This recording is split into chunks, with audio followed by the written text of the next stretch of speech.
5 years ago, the tyrannical rule of the Arcadia Empire, which had lasted for centuries, was finally overthrown in a coup led by a mysterious black machine dragon.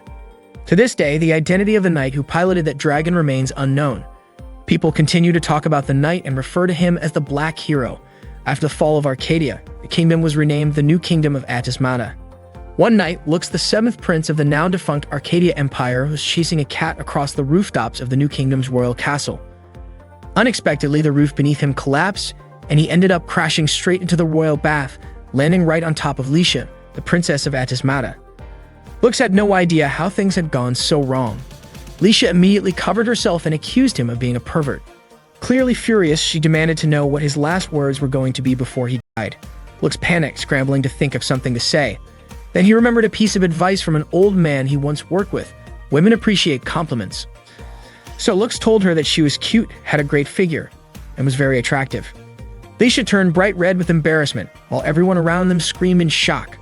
Lux was horrified at how things had spiraled so quickly. He tried to explain that he had not meant it that way, but before he could say anything else, Lisha struck him hard. Lux was immediately taken into custody. He felt incredibly unlucky, especially since he still had work to do that day. He shouted that the whole thing was just a misunderstanding, apologized, and explained that he had fallen from the roof. When another girl arrived, Lux quickly tried to explain himself. He said that a girl's purse had been stolen by a cat, and he had been chasing it across the rooftops to get it back. He had no idea it would lead to this. Cruelchifer, one of the girls nearby, asked if the sword device lying nearby belonged to him. She noted that it was rare to see someone carrying two swords at once, especially a black one like that. Not long after, another girl named Chalice appeared and asked what Cruelchifer was doing there. Cruelchifer casually replied that she had just come to see the adorable little peeping Tom. Chalice then told Lux that the headmistress wanted to see him. Chalice and Tilfer brought Lux to the academy's headmistress. On the way there, Tilfer mocked Lux, saying he must have guts to go around groping girls while the third-year knights were away. It turned out that the place Lux had stumbled into was the Royal Drag Knight Academy. When Lux explained the situation to the headmistress, Relie, she admitted that she already knew who he was, a former prince of the old Arcadia Empire. Relie vouched for Lux, saying she had known him for a long time and believed he would never do something like that on purpose. Lux knew the academy trained drag knights under the rule of the New Kingdom of Atismata. Relie explained that ever since the coup 5 years ago, the kingdom had put everything it had into training drag knights to ensure their strength could rival other nations. The Academy's mission was to train young girls who were believed to have more potential as drag knights than boys. Relie then asked Lux to work at the Academy. Both Tilfer and Chalice were stunned. Lux, too, was confused about why she would want him there, especially as a boy. Relie explained that ever since the coup, male drag knights had become extremely rare. Someone like Lux was now valuable. She also believed that the two swords he carried were not just for show. Of course, Tilfer and Chalice were not immediately convinced. Then Lisha entered with a group of other girls. She made it clear that she disagreed with the idea of letting a boy, especially a shameless one like Lux, work at the academy. Lux realized that Lisha was the same girl from the bath earlier. Tilfer warned Lisha to keep her distance from him, and Chalice told the others to stay away as well. In the end, Relie handed the decision about Lux's punishment over to Lisha. She challenged him to a duel and said she would determine whether or not he was worthy of being a drag knight at the academy. The other girls seemed intrigued by the challenge. Relie added that Lux had won a prize from a royal tournament in the city and was still undefeated. His nickname was the Undefeated Weakest. Lisha was shocked that someone she saw as a pervert could be undefeated, and the more she learned about him, the less she liked him. Lisha pointed her sword at him and declared that it would be a one-on-one battle using their drag rides. If Lux lost, he would be imprisoned and treated as a criminal, but if he won, he would be pardoned and allowed to work at the academy. Lisha asked her friends to announce that there would be a duel between the new princess of the Atismata Kingdom and the former prince of the old Arcadia Empire. Lux was stunned to find out that Lisha was actually a princess. She then revealed that she was the first queen of the Atismata Kingdom, the very one that had destroyed the Arcadia Empire 5 years ago. Shortly after, Aerie, Lux's younger sister, arrived with a friend to meet him. Aerie couldn't believe what Lux had done. Lux apologized for causing a commotion at Aerie's school and asked why her friend wouldn't sit down.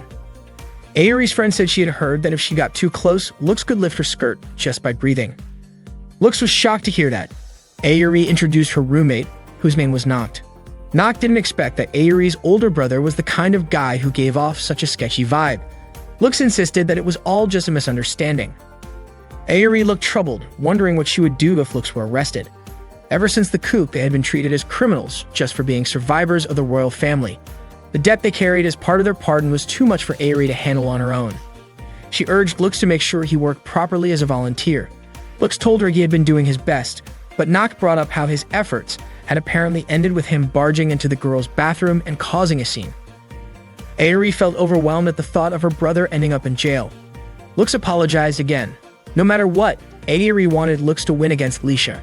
Noct pointed out that Lisha was unbeatable at the academy, but to Aerie that made her a worthy opponent for Lux. The day of the match finally came. Students gathered in the stadium to witness the battle between Lisha, the first queen of the Atismata Kingdom, and Lux, the seventh prince of the former Arcadia Empire. Lux and Lisha faced off in the arena. Lisha asked if Lux knew why she had challenged him to a fight. Lux assumed it was because he was a prince from Arcadia. She told him she would reveal the reason if he managed to win. Both of them activated their drag rides.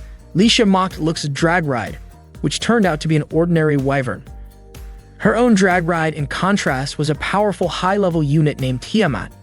According to her, there was a huge difference between his and hers. Aerie, watching from the stands, was amazed. High-level drag rides rarely use ancient weapons, which were incredibly powerful and could only be controlled by strong individuals. The difference between Lisha's Tiamat and Lux's wyvern was clearly massive. The match began. Lisha opened with a barrage of shots aimed at Lux, and he tried to dodge them. She easily landed a hit. Before continuing, Lux made a request. If the match ended in a draw, he hoped they could settle things through negotiation. He also apologized for what had happened in the bathroom. Hearing that, Lisha called him unbelievably stupid, which only made her angrier. Immediately after, Lisha activated her special weapon, 7 heads. Chalice was surprised that she would go that far. Tilfer questioned whether it was safe to use such dangerous weaponry with students so close to the battlefield. Before launching her attack, Lisha suggested that Lux stop using that wyvern and switch to his other sword device. Unfortunately, Lux did not want to use that sword. Lisha began her attacks and Lux kept dodging. It turned out that Lisha's attacks were strong enough to damage the arena's protective barrier. Lux started to worry that if one of those attacks hit him, it might actually kill him. The match announcer requested for the barrier to be repaired, and Rayleigh wondered whether Lux and Lisha were thinking about the safety of the audience at all. According to Noct, if things kept going like that, Lux could be in serious danger. Aerie pointed out that it was Lux's own doing, but even so, she said there was one thing that could always be said about him. Once Lux made up his mind, he would always follow through. Meanwhile, Lisha thought that if the fight dragged on, time might run out and the match would end in a draw. She began to suspect that this was the reason Lux was called the undefeated weakest. Lisha had no choice but to use the Tiamat's highest special move, Spray Shot. That attack brought Lux down and destroyed the surrounding area of the arena. This special move was a rare ability only possessed by high-grade drag rides, and Tiamat's unique trait was the power to manipulate gravity. However, using it together with a special weapon could cause Lisha to lose control. Thinking the battle was over, Lisha believed she had finally defeated Lux, but suddenly, her body froze and she couldn't move. Lux asked her to leave her drag ride. Lisha refused to give up just because of that. She still wanted to fight and defeat him, but right then the arena's protective barrier disappeared. At that moment, an abyss appeared. A monster that was only supposed to show up at the ruins. Aerie was shocked and questioned why there was an abyss there at all. The information center immediately called for instructors to bring the triads and evacuate all the students into the school. Chalice and Tilfer tried to calm the students and urge them to take shelter inside. The command center instructed all wyverns to form a protective shield around the gargoyle and defend the students. Hearing this, Lisha was confused and didn't understand what was going on. The abyss's attack managed to break through the barrier and Lux rushed in to strike back. He asked Lisha for one favor. Meanwhile, Chalice scolded Aerie and Noct for still being outside when they should have already taken shelter. Tilfer also called out Noct, especially since she was a triad member, for standing around doing nothing. Noct explained that Lux was Aerie's older brother. At that time, Lux was still fighting the abyss. Tilfer was surprised that he was willing to take on such a powerful enemy using only a standard drag ride. Chalice advised Aerie not to interfere and just wait until the instructors arrived, but Aerie believed that since there was only one enemy, Lux would lose. Lisha had already stepped back by then and felt relieved that Tiamat had calmed down. It turned out that Lux's request was for her to come down and help target the enemy. Lisha was annoyed and asked if Lux was trying to give her orders, but Lux explained that he would give her the signal to fire, and that signal would be when he raised his sword above his head. Lisha didn't know what Lux was planning to do with that broken sword, but she knew her 7 heads cannon had only one shot left. She couldn't believe she was about to use it, all to support someone like Lux, a so-called useless prince. Lux kept dodging the abyss while occasionally firing at it. The command center asked Lux to hold on, saying help was on the way. After that, Lux raised his sword as a signal, but the abyss immediately broke it. Lisha then fired the 7 heads cannon at the abyss and successfully landed a hit. After the shot, Lisha mentioned that if a defensive maneuver could open up a window of opportunity for attack, then she could unleash her full strength. And that was the basic strategy for fighting monsters. She quickly rushed over to Lux, who had collapsed. Later that afternoon, Lisha was soaking in the bath replaying everything that had happened. She started to suspect that Lux had intentionally made himself the target to give her a chance. And it was the first time a guy had ever tried to help or protect her. At that moment, Lux was lying weakly in bed. He dreamed of someone asking whether his wyvern would fight alongside the other person's Bahamut or against it. The dream woke him up immediately. Right then, he saw Lisha walk in and ask how he was doing. Lux asked if she had come to take care of him. Lisha put down the glass of water she brought and said that she came because Lux had saved her. Lisha could no longer tell whether Lux was genuinely humble or just acting arrogantly. She also wondered if everyone in the Arcadia Kingdom behaved like that. Lux himself wasn't quite sure anymore. He had been forced out of the kingdom since he was a child. Lisha was puzzled by how Lux could be willing to fight an abyss with just a regular drag ride. That wasn't something ordinary people did. Lux admitted he didn't really remember all the details. He just felt like he had no other choice back then. Lisha thanked him for protecting everyone, and Lux responded by calling her a generous princess. Lisha proudly said that she did consider herself to be a fair and generous one. They both laughed. Lisha confessed that she now completely trusted Lux, and Lux felt relieved hearing that. Then Lisha revealed the real reason she had challenged Lux to a duel. It was because she couldn't just let him walk away after seeing her body. Lux admitted that he had seen everything and thought it was beautiful. Lisha scolded him and called him a pervert, though what she was actually referring to was the mark below her stomach. It turned out to be the emblem of the Arcadia Kingdom, and Lux was surprised to find that he had the same mark. Lisha wasn't ready to explain why yet, but she asked Lux not to tell anyone about it. Lux promised he wouldn't. Lisha then asked why Lux was so stubborn about not using his black sword device. Lux couldn't give her an answer, and Lisha understood. If they both had secrets, then it was only fair. She told him that starting tomorrow, Lux would officially be a part of the academy. The previous order from the headmistress had been revoked, and Lux would now be attending as a student knight of the royal family. Lux was shocked to hear that and didn't quite understand how it all happened. Before leaving, Lisha asked Lux to start calling her by her name, just like the others did. Unbeknownst to them, their conversation had been overheard by Crucifer.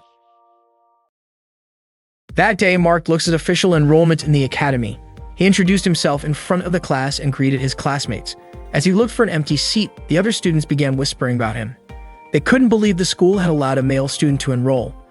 Lux felt uneasy and wanted to leave as soon as possible, until a girl suddenly called out to him. Her name was Filthy, and she knew Lux. He was shocked since they hadn't seen each other in 7 years. The teacher asked if Filthy was someone Lux knew. He replied that she was his childhood friend. The teacher then allowed him to sit next to Filthy, but that seemed to upset Lai a bit. The teacher began the lesson and asked everyone to turn to page 27 in their textbooks. Lux quietly asked Filthy if he could look at her book. Filthy said he could, but only if he called her Fi-Chen, just like how she called him Lu Chen. Back when they were kids, Lux used to call her that, but now he felt embarrassed. The other students found the exchange cute and teased them for their special nicknames. Blushing, Lux called her Fi-Chen and borrowed her book. Filthy happily handed it over. Lisha looked increasingly annoyed at how close they seemed. During the break, a few students approached Lux and asked if it was true that he worked as a volunteer. Lux replied that it was simply part of his duty. More students began crowding around, eager to ask questions. To calm the chaos, Tilfer stepped in and told everyone to write down their questions and place them in a question box. Not long after, Lisha approached Lux with a surprising request. She wanted him to become her personal assistant. The entire class was shocked. They wondered what exactly a personal assistant would do and why someone like Lisha would ask a guy like Lux. Lisha casually mentioned that it shouldn't be a big deal, especially since Lux had already seen her naked once. Filthy quickly spoke up, saying that Lux was clearly uncomfortable around Lisha. Knowing that Filthy was the daughter of Angrim Industries, Lisha tried to win her over by offering her a donut and asking her to back off. But even after taking a bite, Filthy remained firm. Lux was still uncomfortable with Lisha's behavior. Just then, Crucifer entered the classroom and asked Lux to come with her, saying it was a request from Relie. She led Lux outside and he thanked her, realizing she had deliberately stepped in to help him out. Curious, he asked why she was helping him. Khun Chifer then asked if Lux had ever heard of the Black Hero, the Drag Knight who single-handedly destroyed the Arcadia Empire. To this day, no one knew the hero's true identity. She said she had a personal reason for needing Lux to find that mysterious person. That night, Lux had a dream about his past. He remembered Fuil speaking about human experimentation within the Empire and about the girl who had been his childhood friend. Fuil had said that they might need to eliminate everyone involved, but Lux had wanted to minimize the casualties. He woke up suddenly from the dream, only to realize his hand had landed on something soft. He jumped up in panic after realizing he had accidentally touched Filthy's chest. Filthy also woke up and greeted him casually. Lux was confused and had no idea why they were sleeping in the same bed. Filthy explained that this was her room, and that it had simply been a long time since they last slept together like when they were kids. Looking extremely flustered, Lux asked her to please put her clothes on. At that moment, Tilfer came to wake Lux up and opened the door to find them together. Embarrassed, she quickly apologized for the intrusion. Lux shouted that it was just a misunderstanding. Still, Tilfer wasted no time and spread the news to the rest of the academy. At breakfast, Ayuri, who came with Macht, met her older brother. She was stunned to hear that Lux had actually stayed overnight in his childhood friend's room. Lux tried to explain that he had simply gone to sleep in his own assigned room and didn't realize Filthy was his roommate. Ayuri was shocked, and Lux admitted he had spoken to Relie, the academy's headmaster, about it, but apparently there were no other vacant rooms left. Relie, who was also Filthy's older sister, had asked Lux to look after her. Even though the arrangement had Relie's approval, Lux was worried it might lead to misunderstandings, especially since rumors had already started spreading. He hadn't expected things to turn out this way. After hearing his explanation, Ayuri quickly left, even though Lux had hoped they could have breakfast together. Ayuri turned him down, saying that if they ate together, they'd probably end up wanting to spend even more time with each other.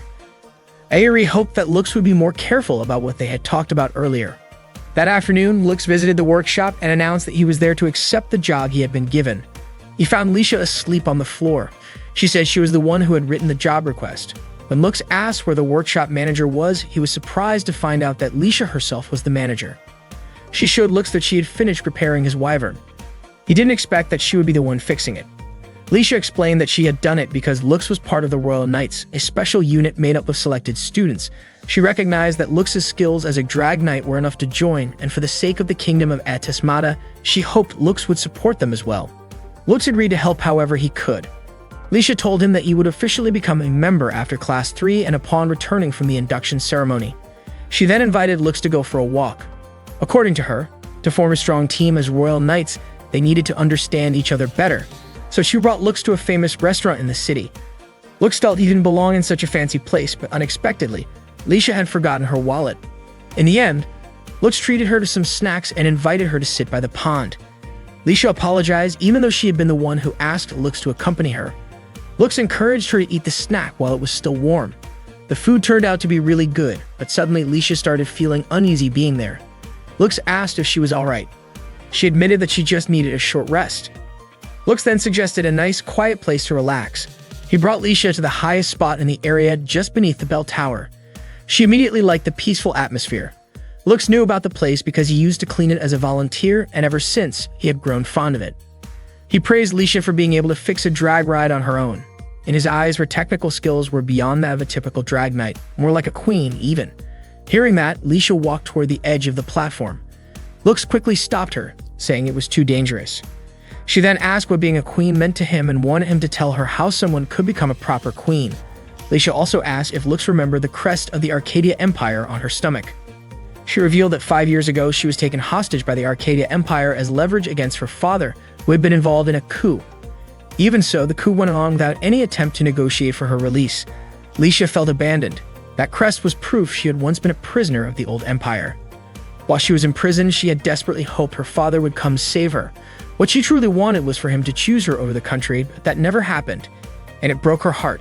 She couldn't even bring herself to end her own life. So instead, she decided to devote herself to becoming someone worthy of serving the kingdom. She believed she wasn't fit to be a queen. But after her father died, she became the only surviving member of the Atismata royal family. Because of that, she had no choice but to take on the role of queen while continuing to hide the mark of Arcadia on her body. Lisha was sure that Lux must have also felt pain over losing his royal titles as a prince of Arcadia. That night, Lux couldn't stop thinking. He felt powerless, like someone who could no longer do anything a prince should be able to do. In his sleep, he dreamed of the past. Of the moment, he felt devastated by Fu Weil's actions. Lux had pleaded with Fu Weil to limit the casualties, but in the end, Fu Weil had killed everyone. It turned out everything had been planned from the start. Fu Weil laughed and said that thanks to Lux, they had survived. In his view, if he hadn't eliminated everyone, they would have eventually killed him. He claimed that Lux didn't understand anything, and that such weakness had no place in a king. In Fu Weil's eyes, Lux was the weakest of all. Lux woke up in shock just as the large bell started ringing. He had no idea what was happening. The next morning, a teacher gathered the trained students to inform them that an abyss had appeared in the southwest ruins earlier that morning. The Drag Knights from the Royal Security Forces had already been dispatched to intercept it. The students were told to prepare in case they were needed and to await further orders. Lux met up with Aerie and found that the students were already gathering. Lisha also stopped by to say goodbye. She had to leave because duty called. As a royal knight, she needed to be ready for danger at any time. Lux reminded everyone to stay alert. Lisha commented that they were all strong, and with that, they quickly left. Lux and Aerie couldn't join them since they were still students. After everyone had gone, Aerie asked Lux if something was bothering him. Lux admitted he hadn't expected the abyss to appear so soon. Meanwhile, the drag rides had already surrounded the abyss. Lisha gave the signal to attack together, but suddenly, a sound was heard. Not long after, the abyss exploded. At that moment, Filthy, who was with Lux, mentioned that she could hear a whistle just before the explosion. The abyss burst open and released a huge swarm of gargoyles. It turned out the mastermind behind the scene was the commander leading the troops from the royal capital. It was Regrid, the captain of the guard, and a knight from the Arcadia Kingdom. Lisha was shocked to find out that Regrid had betrayed the Atismata Kingdom. Regrid confessed that all he wanted was to restore what he believed to be justice. The gargoyles began attacking Lisha and her allies following Regrid's command. Lisha immediately used her 7 heads weapon to fire at them, but unfortunately, she got hit in the process. Noct quickly returned to the school and reported that the situation was critical. Aerie then asked Lux if he planned to go. Lux wanted to help Lisha and the others, but Aerie was worried. She pointed out that Lux couldn't defeat the abyss using only the wyvern, and he also wasn't allowed to use his black sword. From her perspective, there was nothing Lux could really do at that moment. Still, Lux asked Aerie not to worry about him. He said everything would be fine and promised he wouldn't leave her alone. Before heading out, Lux asked Crucifer to protect the school in his absence. Meanwhile, Lisha was still fighting off the gargoyles. She asked if Chalice and Tilfer were okay. Unfortunately, Chalice said they had to retreat as they were no longer in condition to fight. Lisha realized she needed to target the man holding the whistle, convinced that it was the key to controlling the abyss. Regrid mocked her, calling her a disgrace as a so-called princess who blindly obeyed the orders of a man. He even suggested that it would be better for her to just sit quietly in a prison cell. Lisha refused to back down and fired back, saying Regrid was even more pathetic for being the kind of man who would talk like that only when he had the upper hand. Regrid blew the whistle again, prompting the gargoyles to attack Lisha. She tried to dodge and counterattack, but she was struck once more. Then she turned her attention to Regrid and launched an attack directly at him, which finally exposed him as a rebel to everyone around. Regrid struck back, knocking Lisha down. Rebel forces from the former kingdom began to arrive. At that moment, Lux contacted Lisha, urging her to stay conscious, but she expressed how powerless she felt, admitting that she had never been able to do anything that made her feel like a true queen. Even pretending to be a princess had been painful. Still, she said that this time she wanted to prove herself. Regrid approached her, saying he would remind her who she truly belonged to. He forcefully exposed the mark on her lower abdomen. Laughing, he declared that he was the one who had placed that mark there. Lisha's memories from the past came flooding back. Enraged, she threw her sword at Regrid and the blade cut his cheek. Infuriated, Regrid prepared to strike her down. But just in time, Lux arrived and blocked the attack. Lux admitted that he had failed to protect people as a prince and had felt powerless. But this time, he wanted to stand by Lisha's side and help her. He wanted the world to recognize her as the rightful queen of the Atismata Kingdom. Regrid severed the wyvern's arm. He didn't know Lux and underestimated him from the start. Lux immediately activated his black sword to summon Bahamut. Regrid was stunned to realize that the drag he had to face was a special black one. He never expected Lux to possess such a thing, neither did Lisha. At that moment, Aerie noticed that Lux had finally used the black sword. It was then that Crucifer realized the truth. Lux was the black hero. Lux fought against multiple gargoyles, dodging every attack with incredible speed and taking them down in an instant. It was said that during the coup 5 years ago, nearly 1,200 drags owned by the royal army had been destroyed by a single drag knight. Agreed finally understood who stood before him. It was Lux, the seventh prince of the Arcadia Empire. He couldn't comprehend why Lux had survived when the rest of the royal family had perished, and more importantly, why a royal prince was now standing in his way. Confused and frustrated, he asked if Lux intended to become some kind of hero. Without giving a reply, Lux launched an attack and blew Regret away right then and there. Aerie knew the truth about her older brother. He wasn't a hero. He was the one who had destroyed the Arcadia Empire. He was the Drag Knight, often referred to as the weakest undefeated. The next day, Aerie informed Lux that they had been summoned by the principal. She urged her older brother to hurry up since everyone was already waiting. As they opened the door, all the students greeted Lux enthusiastically. It turned out that they had secretly prepared a welcome party just for him. Chalice mentioned that the party might not be extravagant enough for a former prince like Lux, but she welcomed him to enjoy it nonetheless. Tilfer said that everyone had helped cook the food, though she warned Lux not to expect too much from her cooking. Lisha approached Lux and admitted that she was not fond of parties like this and hoped it would end soon, but she also acknowledged that the party had a meaningful purpose. Not clarified that what Lisha meant was that they wanted to thank Lux and hoped he would enjoy the food, even if it was just a little. Lisha immediately blushed and scolded Noct. Filthy came over to congratulate Lux as well.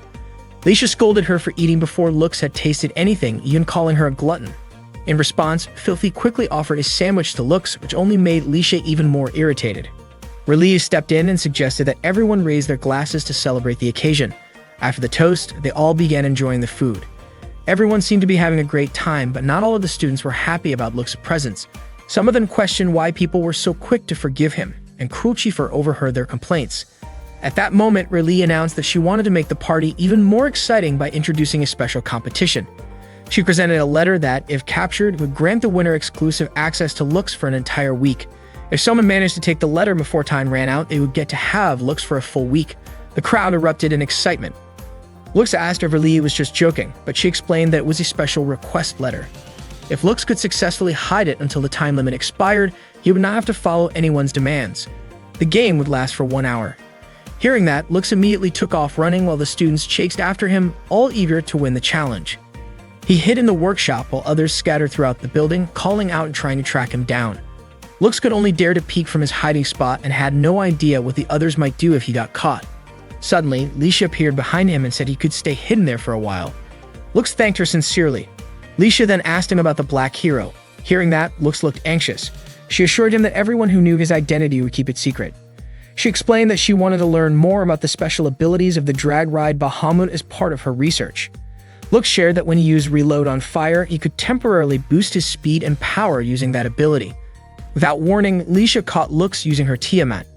She had suspected that Lux would be too kind-hearted to resist. Lux asked her to let him go and promised to give her the special request letter in return. But as soon as she released him, Lux dashed away. Lisha called him unfair, but Lux teased that it was no different from what she tried to do. She pouted, clearly frustrated. Lux hid in a bush next. He was more alert now and knew he could not afford to let his guard down. Suddenly, Filthy appeared right behind him and called out his name, startling him. Lux asked what she was doing there. Filthy explained that Riley had promised her cake if she found Lux, so she was determined to succeed, but she also promised to be gentle so Lux would not get hurt. Filthy then grabbed Lux's hand tightly, holding him in place so firmly that he could not even move. Apparently, she had learned a bit of martial arts. This way, she could enjoy the cake with Lux. Her chest pressed up against his back, which made Lux blush. In the confusion, he accidentally dropped the special request letter. Filthy quickly reached for it, but Lux snatched it back and made a run for it again. Eventually, Lux slipped into a room and hid behind a bookshelf. The game only had 10 minutes left. Unexpectedly, some of his friends also entered the same room. It turned out they were about to test the drag machine that had just been repaired.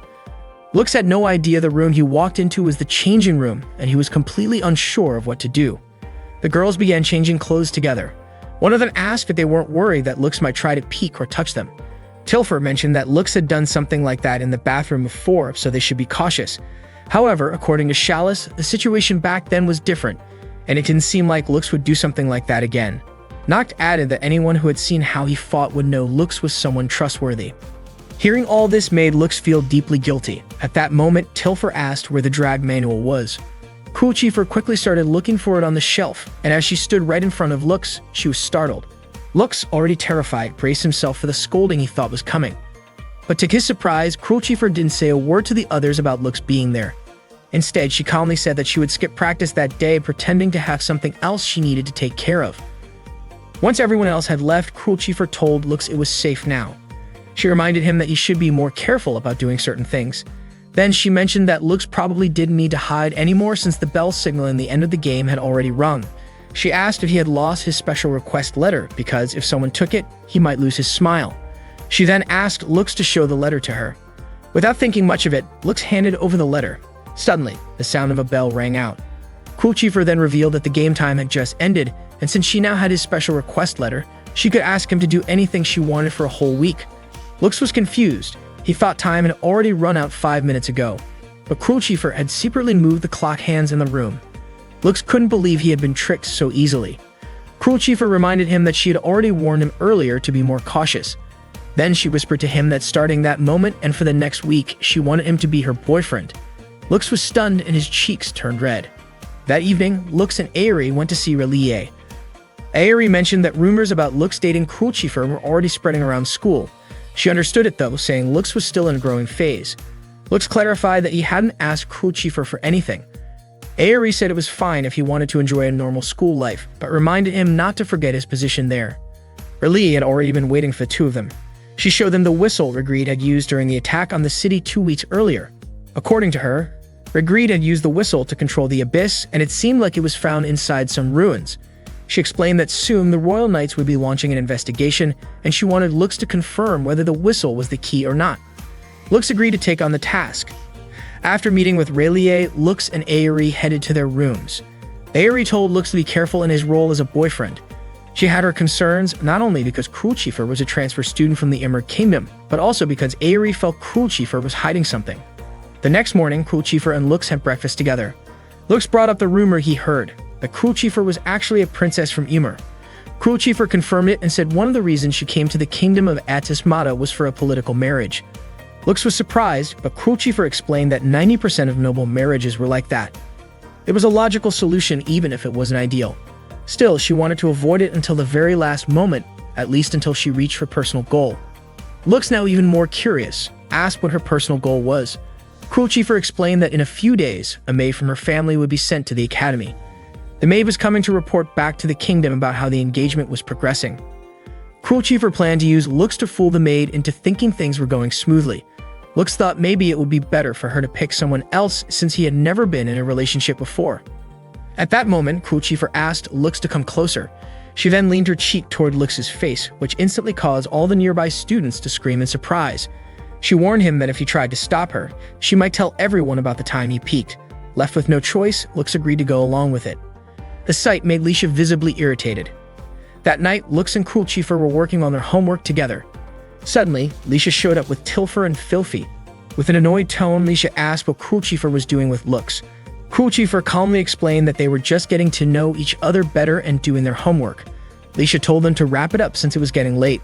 Lux noticed that Filthy looked very sleepy. He had actually woken her up earlier. Unable to fight off her drowsiness, Filthy leaned against Lux. Cruel Chief, also feeling tired, said she was going to bed, but Lisha stopped her, saying she had something to share. With a proud smile, Lisha told Cruel Chief that she had once held hands with Lux and that their relationship had already moved to a more intimate stage. Cruel Chief admitted she wasn't too familiar with romance customs in that country, but she asked if holding hands was really considered such a big deal. Tilfer chimed in, saying that Lisha might not fully understand things like that. Suddenly, Lux asked Lisha if she knew what a kiss was. Caught off guard, Lisha nervously responded that a kiss was something done during a wedding or when making children. Cruel Chief was surprised that Lisha didn't know more about it. Out of the blue, Filthy mentioned that she had kissed Lux before. Lux was shocked and quickly covered her mouth to stop her from saying more. Cruel Chief then told Lux to go to bed since they had a date scheduled for the next day. Hearing this, Lisha was stunned and even more annoyed. The next day, Lux and Cruel Chief met up for their date. Lux was stunned when he saw Cruel Chief wearing a stylish outfit. As they walked together, Cruel Chief held Lux's hand, which drew the attention of people around them. Lux asked if she had done that on purpose. Cruel Chief admitted that she had. She wanted to make sure everyone truly believed they were a couple. Unbeknownst to them, Lisha and Filthy had been following and watching them from a distance. Meanwhile, Cruel Chieffer and Lux went to a clothing store that seemed expensive to Lux. Cruel Chieffer thought Lux might be used to this kind of place since he was a former prince. Lux replied that he wasn't very fond of such fancy environments, a sentiment Cruel Chieffer shared. She explained that visiting places like that often led her to resent everyone who carried the title of nobility. At one point, Lisha and Filthy spied on Lux when he was shirtless inside the fitting room. Lisha became even more curious about what Lux and Cruel Chieffer were really doing. After leaving the store, Lux asked why Cruel Chieffer had gone through all that trouble. She said that the clothes he tried on really suited him and that she couldn't wait to see him wearing them in 3 days. Lux felt a little guilty, but Cruel Chieffer assured him that she was free to spend her money however she liked. Cruel Chieffer then invited Lux to a restaurant. As they walked side by side, she kept glancing at him, which made Lux ask what was going on. Cruel Chieffer responded that looking at his sweet face from the side was perfectly normal for someone in a relationship. Lux began to wonder if they were even going in the right direction, but Cruel Chieffer admitted she didn't know. She had been too focused on him the whole time and never got tired of being by his side. Suddenly, an attack came from above, and Lux quickly moved to protect Cruel Chieffer. 2 men approached them and warned them not to move, explaining that their comrade was aiming at Lux from above. If Lux dared to make a move, he would be shot. Lux began to wonder if these men were remnants of the Arcadia Kingdom's army and if their goal was to kidnap him. He suspected that they might actually be targeting the noblewoman, Cruel Chieffer.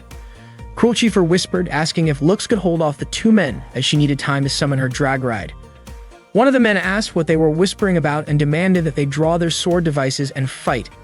Lux launched an attack on the 2 assailants while Cruel Chieffer prepared to activate her drag ride, Fafnir. After Lux managed to defeat the 2 men, a sudden barrage of attacks came raining down from above. Fortunately, Cruel Chieffer had already activated Fafnir. Their enemies began to regroup and focus their attacks on Cruel Chieffer. However, she easily countered them all, precisely targeting every opponent in an instant. Lux was amazed by her combat skills. Lisha appeared and explained that Fafnir's special ability allowed its user to see glimpses of the future. Lux was surprised to see Lisha and Filthy there and asked what they were doing. Lisha insisted that it was just a coincidence and not because she cared about Lux and Cruel Chieffer's relationship. However, Lux noticed that the outfits they were wearing were disguises. The 2 men who had attacked Lux tried to escape, and Lux gave chase. One of them shouted at a woman who blocked his path, but unexpectedly, the woman grabbed him by the neck and subdued him. It turned out she was Alte Lise, a maid from the Einfolk family, sent to check on Cruel Chieffer's safety. That evening, while everyone was gathered for dinner, Alte Lise asked Cruel Chieffer who the young man before her was. Cruel Chieffer introduced Lux as her boyfriend, a former prince of the Arcadia Kingdom and her classmate. Lisha immediately objected to that statement, but Lux quickly covered her mouth and asked her to keep quiet. Suddenly, Balzaride arrived, claiming he came to see his future bride for the formal dinner meeting the next day. He described Cruel Chieffer as beautiful and modest, saying he could hardly wait for her to grow into the role. Upon realizing Balzaride was from the Kreutzer family, Lisha recognized him as a member of the 4 great nobles. Alte Lise explained that the Kreutzer family had a long-standing history tracing back to the Arcadia era. As previously discussed, Cruel Chieffer was to be introduced to Balzaride the following day, which would lead into plans for a formal engagement. Cruel Chieffer responded by stating that she was currently dating someone. Balzaride acknowledged Lux's identity as a surviving royal from the fallen Arcadia Kingdom. Cruel Chieffer explained that Lux was known as the undefeated weakling of the new kingdom of Atismata. Balzaride laughed at this and remarked that he and Lux were on completely different levels. Cruel Chieffer firmly asked him to stop referring to her as his future wife, as they didn't even know each other. Balzaride challenged Lux to a drag ride duel, but Cruel Chieffer suggested that it should be a tag match instead. She proposed that Alte Lise pair up with Balzaride. Hearing this, Balzaride seemed intrigued and agreed to the match, setting the duel to take place in 3 days. That night, Balzaride's associate approached him to discuss the upcoming ruins investigation. Balzaride explained that the horn-shaped whistle, which served as the key to the ruins, was currently in Reli's possession. His associate suspected that there might be another way to access the ruins, and Balzaride quickly understood what the person was aiming for. He then reassured the team by promising to meet the expectations that had been placed on him. The next day at school, Lux looked tired and sleepy. Cruel Chieffer came over to thank him for what he did the day before. She genuinely appreciated that Lux had stepped up to accept the duel challenge from Balzaride in order to protect her. Lux asked if everything was really alright, especially with only 2 days left until the duel. Cruel Chieffer admitted they hadn't really thought it through beforehand and it would likely be difficult. However, she believed it should be fine if Lux used his high-level drag ride. Cruel Chieffer then asked if Lux was upset about being involved in the duel, especially since he wasn't actually her boyfriend. Lux wasn't angry, since it had been his own suggestion to begin with. Unexpectedly, Lisha overheard their conversation. She realized that this meant Crucifer disliked political marriages, so Lux was pretending to be her boyfriend to give her peace of mind. That made Lisha feel at ease. From Lisha's perspective, there wouldn't be a problem with the duel as long as Lux and Crucifer used their real strength. She says she would get started right away on upgrading Lux's drag ride and even plan to create a special attack system, possibly adding a drill. But Lux quickly told her the drill wouldn't be necessary for his drag ride. Crucifer then told Lux that maybe they should cancel their date that day as she had something to take care of, and she left shortly after. Lisha noticed that Lux seemed really exhausted. Lux admitted that he hadn't gotten much sleep because he had a lot of work to do earlier that morning. While Lux was walking alone down the school hallway, Tilfer suddenly appeared and asked if he was feeling lonely since he wasn't with his girlfriend. Lux replied that Crucifer had something to take care of. Tilfer then invited him to come with her for a bit. She brought Lux into a room where Lisha and Filthy were waiting, dressed in maid outfits. They warmly welcomed him the moment he stepped in. Lux had no idea what was going on. Tilfer explained that since Lux had worked so hard that day, they had decided to do their best to help him relax and feel better. She invited Lux to sit back and enjoy the experience. Lux still looked confused. Apparently, Tilfer had asked Lisha earlier about what might make Lux happy. But since Lisha didn't really know what guys Lux's age typically liked, Tilfer figured that maybe Lux missed the days when he was still a prince. So they decided that dressing as maids might cheer him up. Lux admitted he never actually had a maid who served him directly. Hearing this, Tilfer said that this was the perfect chance for the three of them to give Lux a special, memorable experience. At that moment, Filthy served some food and invited Lux to enjoy the meal. Blushing, Lisha shyly asked if they were bothering Lux by doing all of this so suddenly. Lux, however, felt genuinely happy and thanked her. Lisha was surprised by his reaction. With a soft smile, she offered to act as a maid for him and even said he could treat her however he wanted.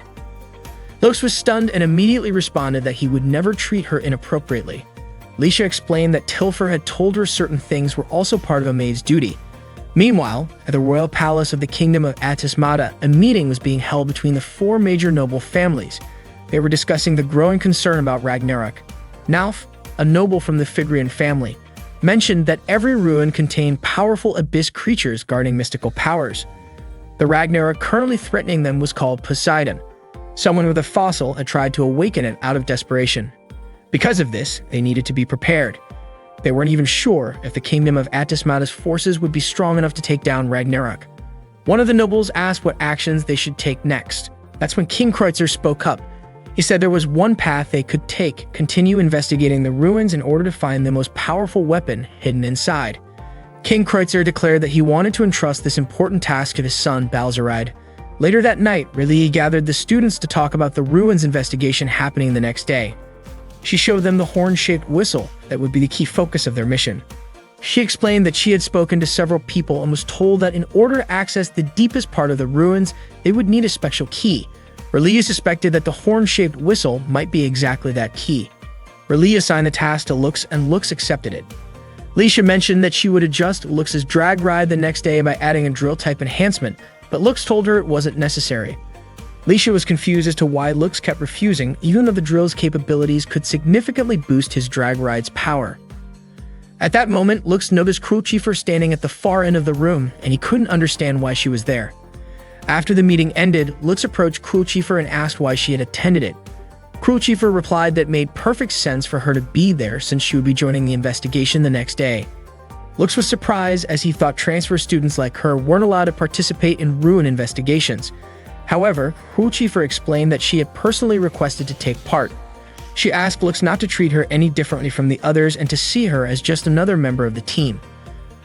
For her, this was one of the few chances she got to move closer to her goal. Lux still didn't quite understand what that goal was. That night, Lux went to soak in the hot bath, still pondering why Crucifer was so eager to join the mission. To his surprise, he suddenly noticed Filthy bathing right next to him. Caught off guard, Lux asked her why she was there. Filthy explained that she had just finished training outside and that R'lyeh told her she could still use the bath if she went right away. Lux quickly realized this must have been another one of R'lyeh's schemes. He decided to leave the bath, thinking that Filthy wouldn't want to bathe with a guy. However, Filthy calmly said she didn't mind bathing with a guy as long as it was someone she liked. She had actually wanted to share the bath with Lux for a long time, because it reminded her of their past. Embarrassed, Lux covered his face with his hands. When he peeked through his fingers and looked at Filthy, he felt it might be dangerous to stay there any longer. He was clearly nervous, but Filthy eventually dozed off in the bath. Lux immediately woke her up, feeling both surprised and awkward when his eyes unintentionally glanced toward her chest. His cheeks turned bright red as he told her she shouldn't fall asleep there. Filthy thanked him sincerely. Then, when Lux looked at Filthy's back, he asked if she remembered having a scar there. Filthy didn't seem to recall it clearly, but Lux was certain that she had a faint scar on her back, even if it wasn't a deep one.